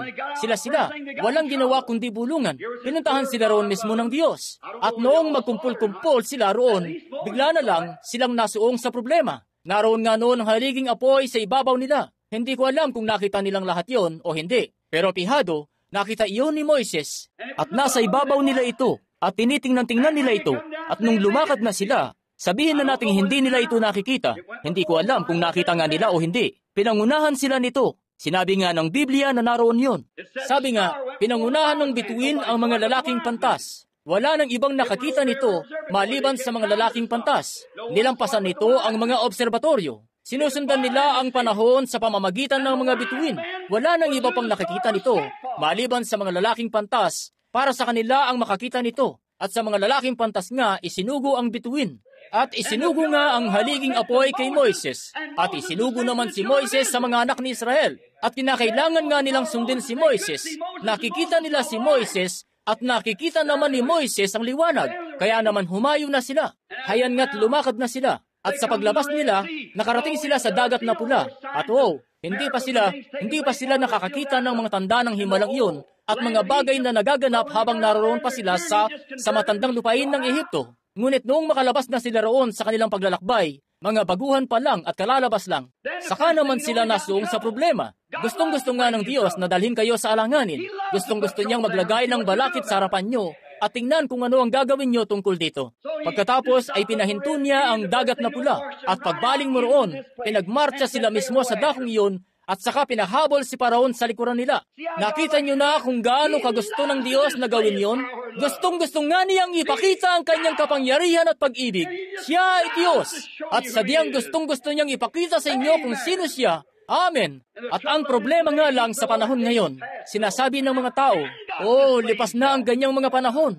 Hindi po. Papaano tuloy ipamamalas ng Diyos ang kanyang sarili kung tinuturuan kayo ng ganyang mga kaisipan? Subalit, heto nga't gustong-gusto ng Diyos na ihayag ang kanyang sarili. Narito na nga ang mga anak ni Israel, nagsisilakad sa liwanag. Si Moises, kanyang pinangungunahan sila. Hayan sila, hali kayo, dito ang daan. Tumatawag ang Diyos, lalabas na tayo. Patungo na tayo sa lupang pangako. Hallelujah! Heto nga silang lahat, naghihiyawan at nagtatalunan at nagkakatuwaan, alam nyo. At bigla na lang, pagkalingon nila ay kanilang nasabi, ano yung alikabok na yon? Umakyat ang isa sa kanila sa isang burol, at ang sabi, Saba ko, hayan na ang hukbo ng Paraon. Sinabi ng Diyos, ano ang ikinatatakot ninyo? Hindi ba ninyo pinaniniwalaan ng mga ginawa ko roon? Ano ang ipinag-aalala ninyo? Bakit ninyo ako pinapagalit? Noong makarating nga sila roon, nanindigan si Moises at namagitan sa Diyos. Binuksan nga ng Diyos ang dagat na pula at nagsitawid sila. Sinarahan naman ang kaaway. Ganoon ang pamamaraan ng Diyos. Huwag kayong mga takot. Huwag kayong manerbiyos. Huwag kayong mataranta. Minumungkahin niyo lang ang Diyos sa galit. Pagkatapos nun, ano nang ginawa niya? Sa isip-isip nila, napakalaking pagsubok nga nun. Purihin ang Diyos. Lalampasan natin iyon. Wala nang susunod na pagsubok. Tuloy-tuloy na tayo sa daan patungong lupang pangako. At kanyang dinala sila doon sa ilang kung saan walang tubig. Nakikinita niyo po ba?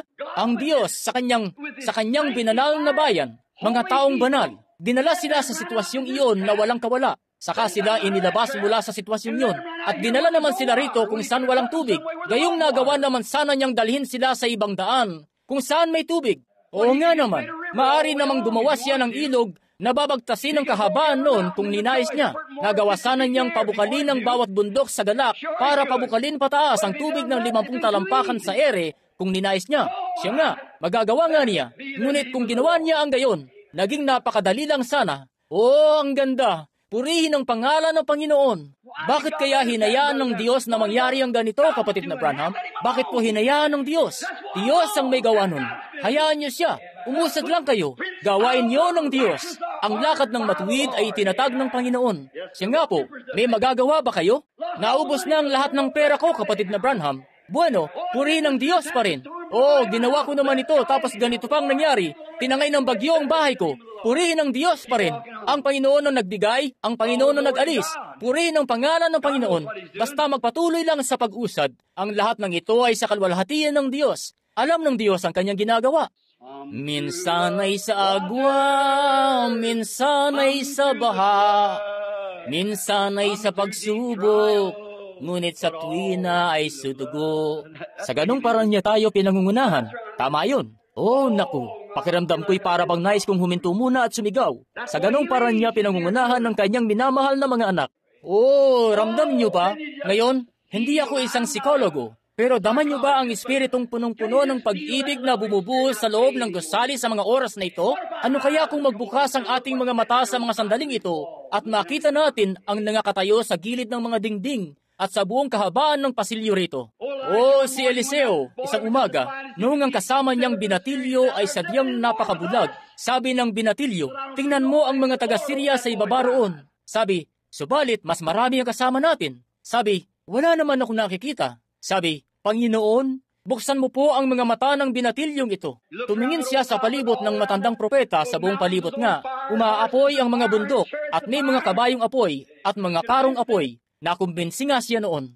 Sabi niya, lumabas nga tayo roon at bulagin sila. May mga malilinaw naman silang paningin, ngunit bulag sila sa kanya.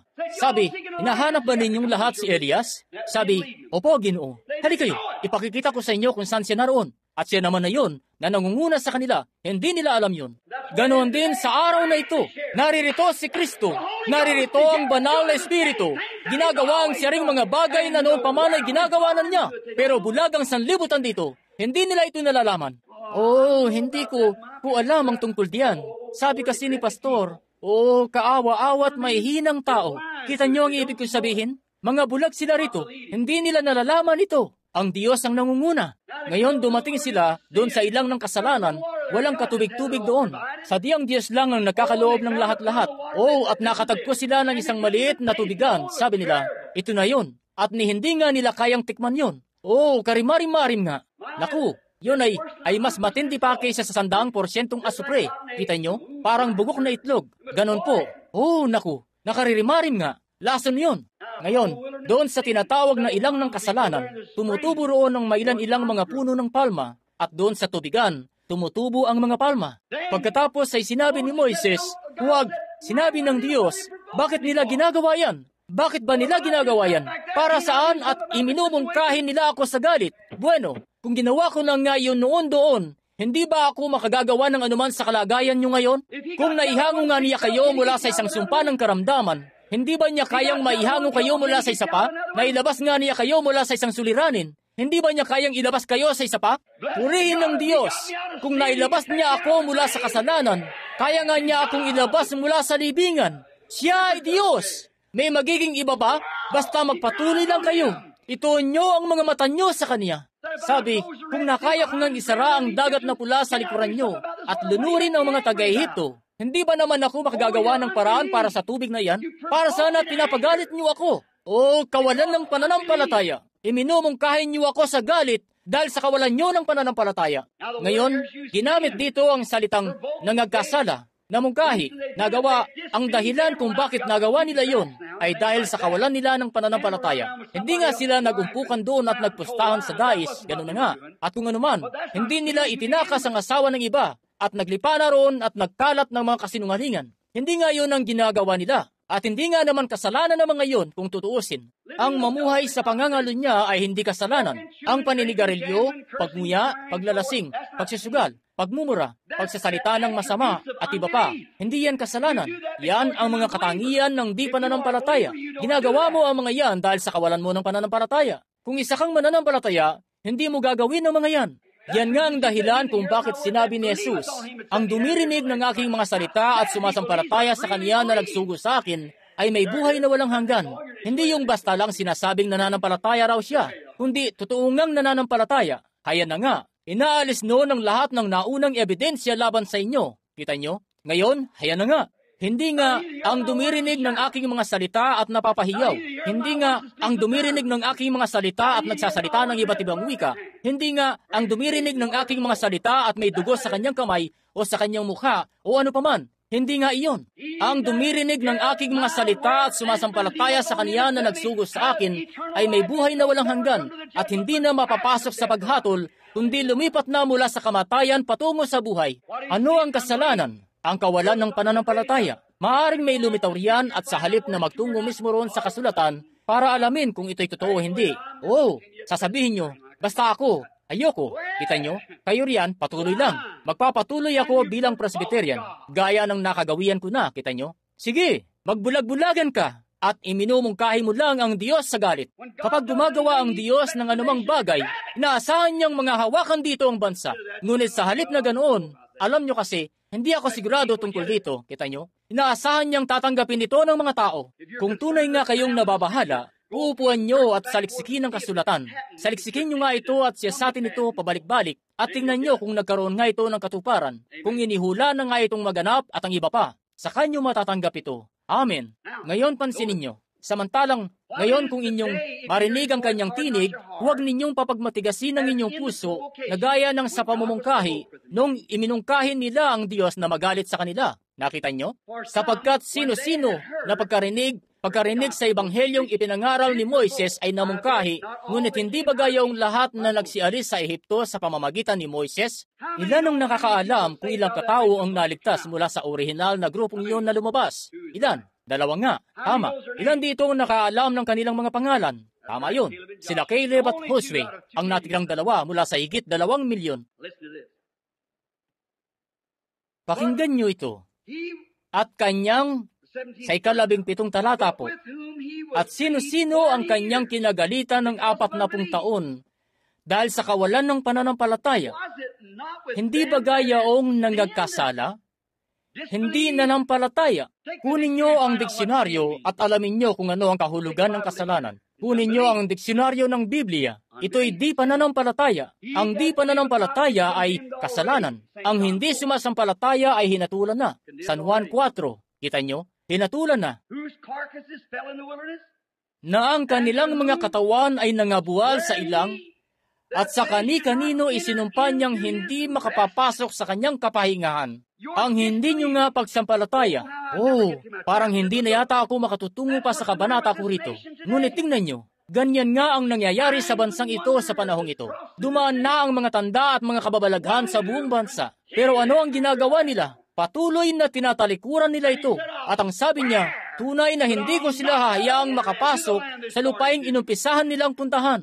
Ano bang nangyayari sa naglalakihang mga iglesyang ito sa panahon ngayon? Iminumungkahin nila ang Diyos sa galit dahil sa kawalan nila ng pananampalataya. Hallelujah! Kaya niyang makapagpalitaw ng mga anak ni Abraham sa mga batong ito. Sinubukan niyang ibigay sa kanila ang ebanghelyo. Kaso pinagmatigas nila ang kanilang mga puso. Nagkaroon sila ng mga grupo-grupo at gumawa ng maliliit na denominasyon. At ganito ang pinaniniwalaan namin at wala ng iba. At hindi roon makapasok ang Diyos para makakilos. Nasaan na sila ngayon? Naroon lang tuloy sila sa gilid-gilid. Samantalang ang munti at matapat na grupo ng Diyos ay patuloy sa pagsulong na may mga tanda at mga kababalaghan. Kaniyang sinusubok sila. Bawat anak na lumalapit sa Diyos ay kinakailangan munang masubok at mapatunayang karapat-dapat sinanay sa pagkabata.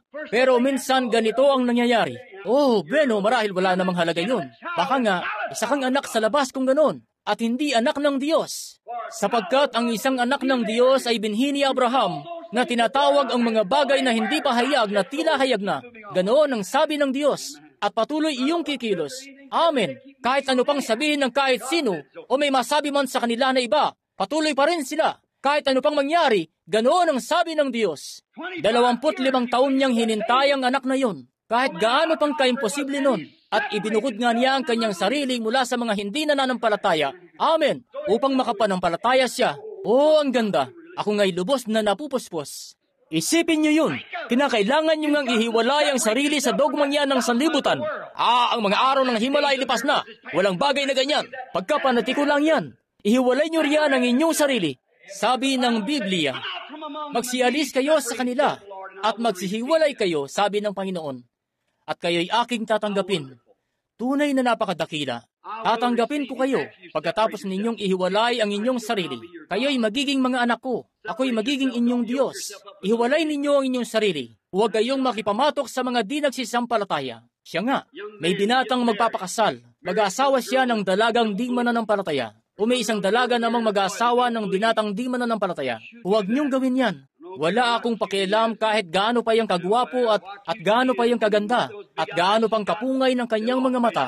Lilipas din yan balang araw. Subalit kapatid, ang iyong kaluluwa ay mabubuhay magpakailanman. Mag-iingat nga kayo sa ginagawa nyo.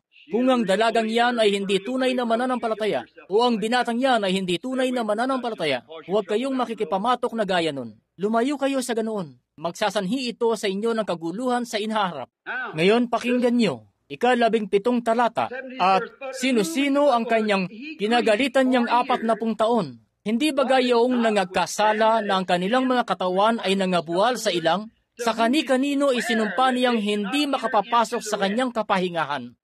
Nakalabas nga sila. Hayan nga, nakita nila ang mga himala. Ngunit hindi sila nakarating sa lupang pangako. Pili lamang na bilang. 2 nga lang ang nakapasok sa lupang pangako. Ngayon, ano ang ginagawa rito ni Pablo? Nangungusap siya ngayon sa mga Kristiyano. Huwag ninyong hayaan ang siyaring ebanghelyong ito na naipangaral na noon sa mga tanda at mga kababalaghan. Hayan nga't pinangunahan pa sila nitong haliging apoy.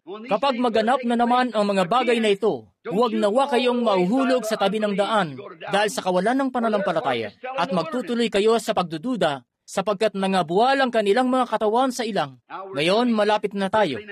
Bibilisan na natin ito. Masdan niyong mabuti. Kundi yaong mga nagsisuway at nakikita natin na sila'y hindi talaga nangakapasok dahil sa kawalan ng pananampalataya.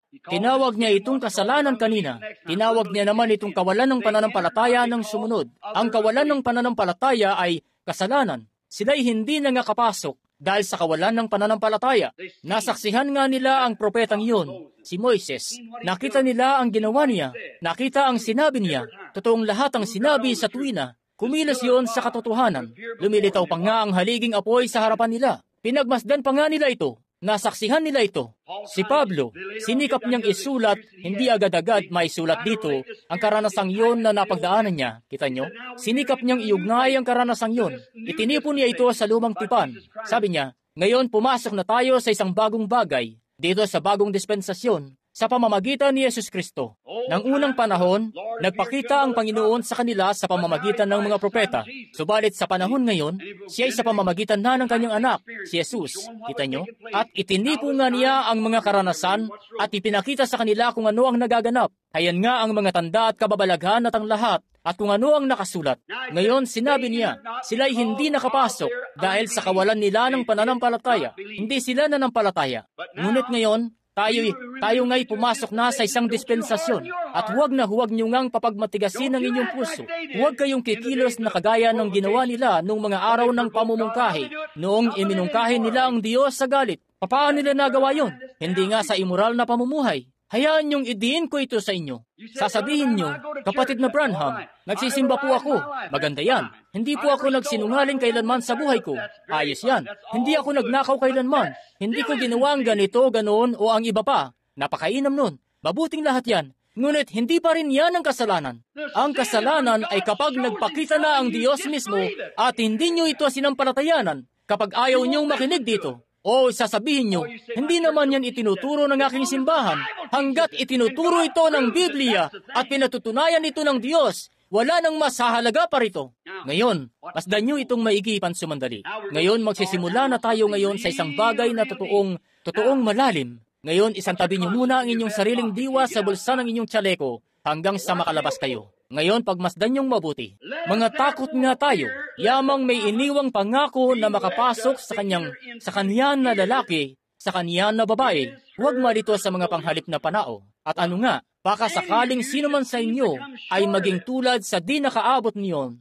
Ngayon, sinisikap nga ni Pablo na sabihin sa kanila sa naunang kabanata ang tungkol sa lahat ng mga bagay na ito. Ngunit ngayon, sinasabi na niya sa kanila kung ano nga ito. Oh, may oras pa ba tayo?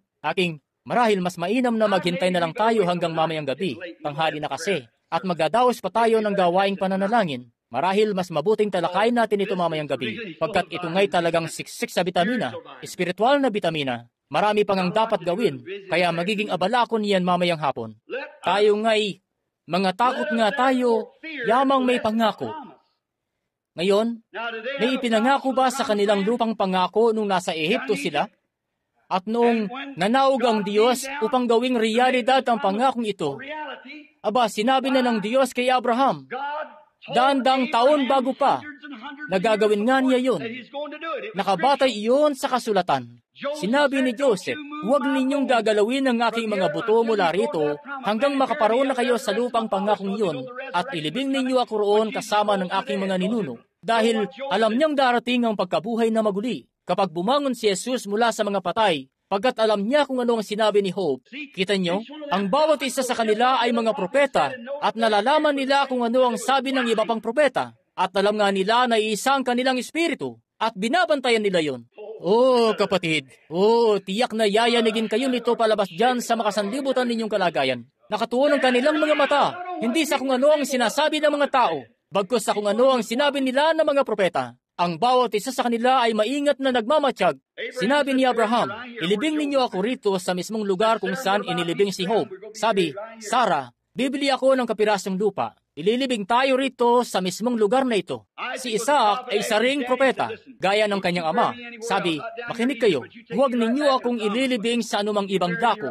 Huwag dito sa Ehipto. Bagkus dalhin ninyo ako pabalik sa lupang pangako. Ilibing ninyo ako roon mismo. Namatay si Jacob doon sa lupang pangako.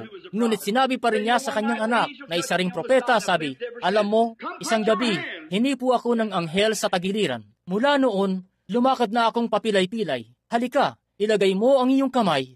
Oh, habag, aking anak na propeta. Ako'y matanda na at ako'y bulag. Subalit ilagay mo nga ang iyong banal na kamay. Yamang isa ka ring propeta. Ipatong mo sa lugar kung saan inilagay ng anghel ang kanyang kamay at sumumpa ka sa Diyos ng langit na hindi mo ako ililibing sa dakong ito. Purihin, nakikita niyo ba ang espiritual na kapahayagan ng salita? Aba, kalahati sa kanila. Halos 70% ang walang kaalam-alam sa sinasabi niya. Ngunit alam niya kung ano ang sinasabi niya. Ilagay mo ang iyong mga kamay mong kamay ng propeta sa bahagi na ito kung saan ipinatong ng anghel ang kanyang kamay. Dati akong malaking matipunong lalaki, isang malaking duwag. Subalit hinipon niya ako at magmula noon ako'y papilay-pilay na. Subalit ako'y naging isang prinsipe mula noong napilay ako. Mula noong nabago ang paraan ng paglakad ko, naging prinsipe na ako. Sige, ipatong mo ang iyong kamay rito. Sumumpa ka sa Diyos ng langit. Hindi mo ako ililibing dito. Bakit? Walang nakakaalam kung ano ang sinasabi niya. Pero alam yon ni Joseph. Sabi niya, dalhin mo ako roon at ilibing ako sa lupang pangakong yon. Doon nga sa dakong yon. Siya nga, noong namatay si Joseph, pagkaraan ng ilang taon, sinabi niya, huwag ninyo akong ililibing sa dakong ito. Bagkus tumingin kayo sa aking mga buto sa paglakad-lakad ninyo sa dakong ito, pagkat balang araw ay lalabas kayo rito, at pag alis ninyo, dalhin ninyo ang aking mga buto kasama ninyo. Hayan nga, hayaan lang nating sabihin ng sanlibutan ang nais nilang sabihin, at gawin ang nais nilang gawin. Purihin ang pangalan ng Panginoon. Mananatili ako kay Kristo, kahit tawagin nila ako ng kung ano-ano, panatiko o holy roller man. Balang araw ay darating siya, at iyong mga na kay Kristo ay dadalhin ng Diyos kasama niya sa pagparito niya. Ang lahat ngang ito'y espiritual, at hinayag na katotohanang nakalatag na riyan mismo, at kinakailangan ng espiritual na kaisipan para maunawaan ito. Magtiwala kayo roon. Sa buong maghapon, isipin nyo iyon. Gawin nyo nga kahit na wala kayong mapananghalian. Isipin nyo yun. At ngayong gabi, paroroon tayo sa kanyang kapahingahan na iniwan sa inyo. At tingnan kung ano ang pangakong ito para sa araw na ito. Ano ang bagay na ito sa panahong ito. At kung hindi ito inilagay ng Diyos dito sa Biblia at pinatunayan ito, tingnan nyo nga kung nariyan ito. Kung wala, isa akong huwad na propeta. Ganoon na nga. Subalit naririto ito. Ano ang kapahingahang ito? Sabi niya, ngayon, mga takot tayo, yamang may iniwang pangako na makapasok na gaya nga nila. At kinakailangan ngang ito ang siyering pangako. Kinakailangan ngang ito ang siyering kapahingahan. Kinakailangan ngang ito ang siyering Diyos. Kinakailangan ngang ito ang siyering mga tanda. Kinakailangan ngang ito ang siyering bagay na iyon. Kaya naman tayo ay magpahinga. Ngayon ano ito? Ipagkaloob nawa ito ng Panginoon sa atin ngayong gabi. habang iniyuyuko natin ang ating mga ulo. Panginoong banal, tanging ang walang hanggan lamang ang maghahayag ng mga dakilang bagay na amin po ngayon pinagsalusaluhan sa oras na ito. Kakaunti, ngunit maraming nakatalaga sa kahatulan. Gaya ng sinabi mo sa aklat ni Judas na mga tao nung una, itinalaga sa kahatulan. Pinalitan nila ng kahalayan ng biyaya ng ating Diyos. At marami nga po sa panahon ngayon na nangangaral ng ebanghelyo ng biyaya ng Diyos na ginagawa itong isang paraan upang kumita ng salapi at naglalakihan ng kanilang simbahan at pagdating sa Sunday School, pinapalitan nila ng kahalayan ng biyaya ng ating Diyos at bulag ang sanlibutan at lumalakad sila kagaya ng mga bulag na baboy. Hindi sila makaunawa. Oh Diyos, ibukas mo po sa amin ang makaunawa. Ang aming pagkaunawa ay huwag nawang matulad sa mga anak ng sanlibutang ito. Sapagkat sinabi mo sa iyong salita na ang mga anak ng sanlibutang ito ay matatalino kaysa mga anak ng liwanag. Ganoon na nga nung pasimula, ang mga anak ni Cain ay naging mga dakilang dalubhasang siyentipiko. Sila ay naging mga mahuhusay na tagapaglinang ng edukasyon. Sila ay naging mga tagapanday ng materyales. Nagpatuloy sila sa pagunlad. Napakarelihiyoso pa nga, pero hinatulan at nilunod sa kahatulan. At lumutang ang mga bangkay nila sa tubig at napunta ang mga kaluluwa nila sa impyerno. At nagtungo si Jesus at nangusap sa kanila nung siya ay namatay at yumaon sa impyerno at nangaral sa mga kaluluwang nasa bilangguan na sa pagpapahinuhod ay hindi nagsisi sa mga araw ni Noe, sabi ng kasulatan. At ang Diyos, habang nakatayo siya sa lupa ay sinabi niya kung papaano sa mga araw ni Noe, gayon din sa pagparito ng anak ng tao. Ngunit mapapansin natin, ang lahi noon ni Seth, mga taong mapagpakumbaba, mga tunay na tao ng Diyos, walang masyadong maraming alam sa mga bagay ng sanlibutan. Hindi pansin ang mga bagay ng sanlibutan, kundi isinantabi namang walang liwag ang bawat pasan at nanampalataya sa Diyos at naging mga propeta at dakilang mga tao sa kaharian. Habang ang iba, ang kabilang relihiyosong sanlibutan ay tinatawanan sila. Pinagkakatuwaan sila. Subalit dumating ang oras kung kailan ang mga baha at paghatol ay dumating. Ganoon din sa pagparito ni Jesus Kristo, kung papaanong tinawanan at pinagkatuwaan siya habang may kanya-kanya silang mga relihiyon at naglalakihang mga simbahan. Kanilang pinagkatuwaan ng tala sa umaga at tinawanan nila siya. Kaya naman pumasok sila sa kahatulan. At noon ngang tumakas sila at nagtungo sa Jerusalem, doon nga'y kinain nila ang kanilang sariling mga anak dahil sa tindi ng gutom at tumagos ang kanilang mga dugo palabas sa mga pintuan ng lansangan noong sinunog ng mga kalaban ng siyudad at ang templo at ang mga kaluluwa nila ay napunta sa impyerno. Panginoon, narito po kaming muli sa ikatlo. Ito nga ang panahon ng buhay. Ang bilang na 3 ay bilang ng buhay at narito kami. Nakahanda na para sa pag-agaw. Ang iglesia ay patuloy lang. Itong dakilang siyentipikong sanlibutan, nangakaupong punong-puno ang mga iglesia na mapagdudang mananampalataya. Laksa-laksa ang nagsulat ng kanilang mga pangalan sa aklat ng mga dumadalo. Oo, milyon-milyon pa nga. At tinatawanan ng ebanghelyo at sinasabi na wala silang pinag-aralan, wala silang alam. Marahil ganun nga, Panginoon. Ngunit ang kakulangan namin ng pinag-aralan ay pinupunan mo ng biyaya sa pamamagitan ng pagsugo sa iyong anghel ng liwanag, sa pamamagitan ng pagpapamalas ng kanyang kapangyarihan. Pinatototohanan ang mga salita sa mga aba at mangmang na gaya namin. Ngunit mahal ka namin dahil dito, sapagkat ang biyaya ng Diyos ang may gawa nito at alam namin na kami ay sinilang at hindi kami kaibig-ibig kung tutuusin. Lubos kaming hindi kaibig-ibig, ngunit ikaw, sa pamamagitan ng biyaya, ay iniabot ang iyong mahabaging kamay at binuksan ang aming mga mata sa pananalangin ni Jesus para sa amin, gaya ng ginawa ni Elias para kay Gehazi, na tumingin sa kanyang paligid na nakakakita. At ngayon, nakabukas na ang aming mga mata at nakikita namin ang mga bagay ng Diyos at nalalamang patungo na kami sa wakas ng panahon kung kailan ang mga araw ng bayang Hentil ay patapos na at dadalhin niya ang isang bayan para sa kanyang pangalan. Itulot nawang mapabilang kami roon, Panginoon. Kami ay nagsusumamo ng may pagpapakumbaba. Dinadalangin po naming ipagkakaloob mo ito Pagpalain mo po kami. Pagpalain mo po ang munting mga tagapakinig na dumalo ngayong umaga. Mula pa silang lahat sa iba't ibang uri ng mga relihiyon at mga paniniwala, subalit isinantabi nila ang mga iyon ngayon, Diyos, at tumingin sila nawa ng diretso sa Kalbaryo. Sabihing, Diyos, hubugin mo ako at gawin mo ako. Ako'y tulad ng sinabi ng propeta na nagtungo siya roon sa bahay ng magpapalayok upang siya ay basagin at hulmaang muli. Hubugin mo kami at gawin kami ayon sa anyo na nais ng Diyos para sa amin. Kahit pa kung maaari nga'y mga pamispisan lang kami ng paa sa bahay ng Panginoon, mas nanaisin ko pang maging pamispisan ng paa sa may pinto kaysa tumahan sa mga tolda kasama ng masasama. At ipagkaloob mo po ito, Panginoon. Pagpalain mo nga kami ngayon at panatilihin kaming mapagpakumbaba. Ang mga puso namin ay itulot na maging bukas. Ang aming mga isipan maliwanag sa mga bagay ng Diyos, sapagkat amin nga po itong hinihiling sa pangalan ni Jesus.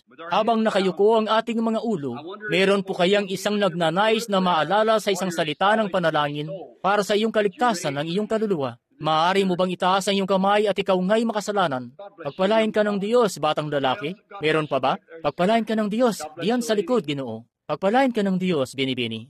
Meron pa bang nais na maalala sa panalangin sa mga oras na ito para sa iyong kaluluwa? Pagpalain ka ng Diyos, Ginoo, na nakataas ang kamay. At pagpalain ka ng Diyos, at ikaw rito. Napakainam talaga. Meron pa bang isa pa? Bago po tayo magtapos? Nararamdaman kong meron pa. Pagpalain ka ng Diyos, diyan, Ginoo, sa likod. Ngayon tingnan nyo, gusto akong ipakiusap sa inyo. Ayaw kong isipin nyo na sinasabi ko ito dahil narito tayo sa munting tabernakulo rito. Ayaw kong isipin nyo na ito'y dahil sa mga taong narito. At mahabaging Diyos, huwag niyong isiping ito'y dahil sa ang anghel ng Panginoon ay nagpakuha ng litrato na naroon ako.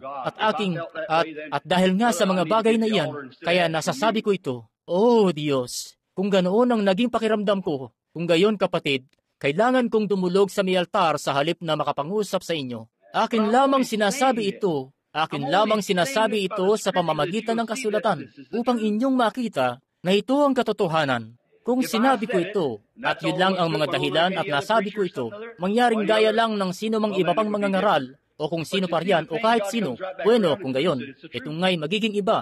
Ngunit nakikita nyo pa, ang Diyos ay nasa likuran nito at pinatutunayang ito ang katotohanan. Kita nyo? Yun ang dahilan kung bakit totoo ito. Pinatutunayan ito ng Diyos. At saka hindi lang yun, kundi sinasabi rin ng kanyang salita na gagawin niya ito. Eto na nga siya na ginagawa ito. Ngayon, kung hindi matuwid ang puso niyo sa Diyos, maaari po ba ninyong itaas lang ang inyong kamay? Sabihin, ipanalangin mo po ako. Sige, diyan po mismo sa kinaroroonan ninyo. Mga 8 o 10 mga kamay ang tumaas. Nagnanais ng habag para sa kanilang kaluluwa. Habang nakayuko ang inyong mga ulo, manalangin kayo sa mga oras na ito. Alalahanin niyo, kayo ang siyang magsisisi.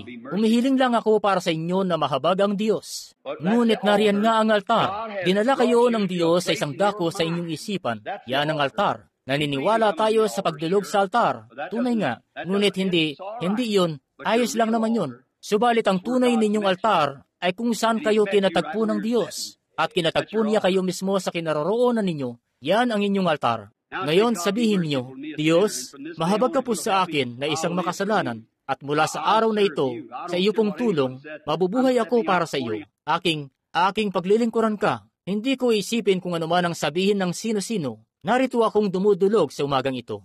Nananalangin ako rito mismo na alisin mo po itong walang pagpipitagang espiritu sa akin. Alisin mo po ang pagkamainitin ko ng ulo. Alam ko pong hindi ako maaaring kumilos ng ganoon at sabay na matuwid sa Diyos. At meron nga po akong pagkamuhi sa aking puso. Ako'y naninibugo. Meron akong masamang hangad. Meron akong ganito, ganoon. Alisin mo po ito, Diyos. Ayaw ko pong maging ganoon. Gawin mo po akong kalugod-lugod at mapagpakumbaba at maamo. Gawin mo po akong magiliw. Gawin mo po akong makaakay ako ng iba para sa iyo. Itulot mong makagawa ako ng isang bagay para sa iyo upang ipakita ang mga pagpapahalaga sa aking buhay. Yan ang panalangin na idalangin nyo. Habang sama-sama tayong nananalangin, makalangit na Ama, sila'y iyo. Sila po ang mga bunga ng mensahe ngayong umaga. Itinaas nila ang kanilang kamay, may nagbunsod sa kanilang gawin iyon. Kanilang sinalungat ang batas ng hatak ng mundo nung itinaas nila ang kanilang mga kamay. May espiritu sa kanila na nakapagpasya. Itinaas nila ang kanilang mga kamay upang ipakita na kanila lang tinanggap ang manlilikha na lumikha sa kanila. Ngayon, makalangit na Ama, idinadalangin ko pong pagpapalain mo sila at pagkalooban sila ng buhay na walang hanggan sa oras na ito.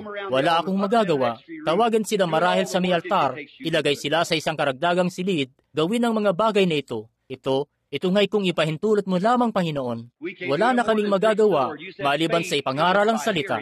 Sinabi mo, ang pananampalataya ay nanggagaling sa pakikinig at pakikinig ng salita ng Diyos. Ngayon na ipangaral na namin ang salita at itinaas na nila ang kanilang mga kamay. Sinampalatayanan na nila ito. Ngayon pagkalooban mo po sila ng walang hanggang buhay, pagkat ipinangako mong gagawin mo ito. They'll go out of this building this morning a sweet, meek, humble Christian, because you promised it and your words cannot fail. I asked it in Jesus Christ's name. Amen. Kung sila'y matapat sa pagtaas ng kanilang mga kamay, lalabas sila sa gusaling ito ngayong umaga na isa ng kalugod-lugod, maamo at mapagpakumbabang Kristiyano, sapagkat ipinangako mo ito at hindi maaaring mabigo ang iyong mga salita. Hinihiling ko po ito sa pangalan ni Yesus Kristo. Amen. Now I am watching, waiting and longing for that bright city John saw coming down.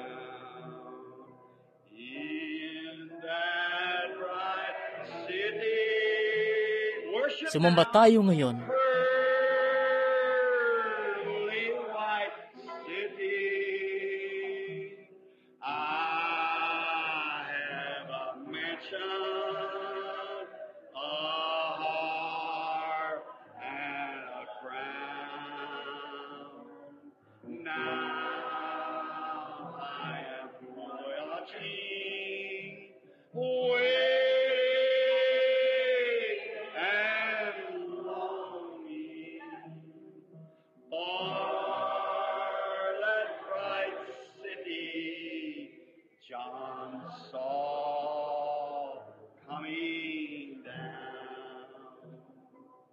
Don't you just love Him?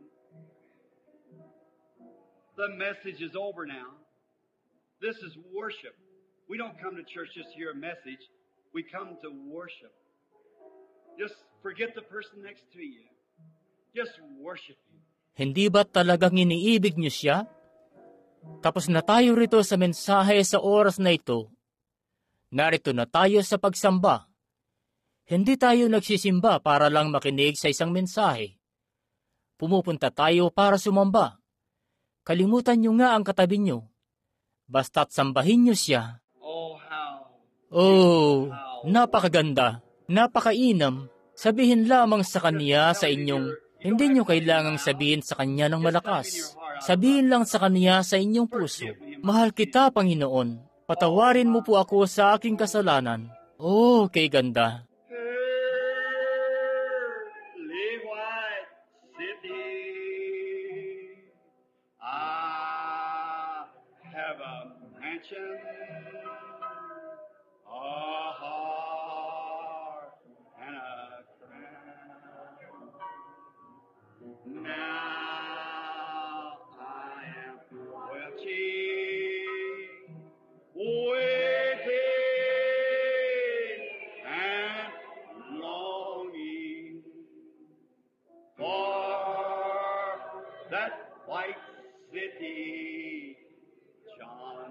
Aming Amang Diyos, tanggapin mo po kami. Kami po ay naghihintay habang nakikinig kami sa salita. Nananabik, kinauhawan ka ng aming mga puso. Kung papaanong humihingal ang usa sa pagkauhaw sa tubig ng batis, kinauhawan ka ng aming kaluluwa, O Diyos. Nananabik at naghihintay. Naghihintay sa oras na iyon sa pagparito ni Jesus. Naghihintay sa panahong tatawagin na kami sa alapaap, hindi upang tumayo sa harap ng hukom sa paghatol. Tapos na iyon. Patay na kami sa mga bagay ng sanlibutan. Pumasok na kay Kristo at kinuha na niya ang aming kahatulan. Siya na ang aming manananggol ngayon sa luklukan ng katwiran, ang aming banal na manananggol na sa aming pagpapahayag ng nagawa naming kamalian ay ipinagtatanggol niya ang aming kaso hanggang sa malaman naming kami di karapat-dapat. Gaya ng sinabi ng isang mahal na matandang kapatid na babae ngayong umaga sa kanyang patotoo, habang inihuhulog ang kanyang kaloob, mula nung napunta ko rito napagtanto ko na ito'y hindi ko sariling kabanalan, ito'y ang kabanalan ng Diyos. Tunay nga, Panginoon, tinuturo namin sa mga tao, walang mabuti sa tao ni isa mang bagay. Ano ang tao upang iyong alalahanin siya? Ngunit ito nga'y ang biyaya ng Diyos na nagpakita sa amin, at ang kabutihan lamang niya ang aming pinagtitiwalaan, hindi ang aming sarili. At sinasamba ka po namin, kabanal-banalang Diyos, dahil sa iyong kabutihan, na ibinilang mo kami sa iyong dakilang kaharian, sa iyong mga dakilang plano. Tinatanggap ka po namin sa aming mga puso sa pamamagitan ng pananampalataya at sa pamamagitan ng biyaya, nananampalataya kaming iyong ipinagkaloob na ito sa amin para sa ikaluluwalhati ng Diyos, para sa gawain ng Diyos. Ngayon, Panginoon, pagalingin mo po ang mga may sakit habang dumudulog sila na may panalangin ngayong umaga. Ipagkaloob mo po sa kanila ang kagalakan na hinahangad nilang gumaling. Itulot mong malaman nila na itong maliit at magang karamdaman na inilagay sa kanila ay isa lamang konting panahon ng pagsubok. Alam ng Diyos ang lahat ng tungkol dito. Ginawa niya ito upang makita kung ano ang gagawin namin dito. Itinutulot nga yan ng Diyos. Naway humakbang na sila mula roon at angkinin ang mga gawang iyan na natapos na. Naway huwag ka nilang imungkahi sa galit sa pagtakbo-takbo nila paroon at parito at masok at labas. Bueno, hindi ko kasi alam ito. Iyon, Panginoon, manindigan nawa sila ng may katatagan. Sabihin, Panginoon, ikaw ang siyang nagligtas sa akin. Ikaw po ang siyang gumawa ng mga bagay na ito para sa akin. Sinasampalatayanan kita at nagtitiwala ako sa iyo ngayon. At itinadalangin ko na ipagkakaloob mo po ito sa mga narito. Sa pangalan ni Kristo. Amen.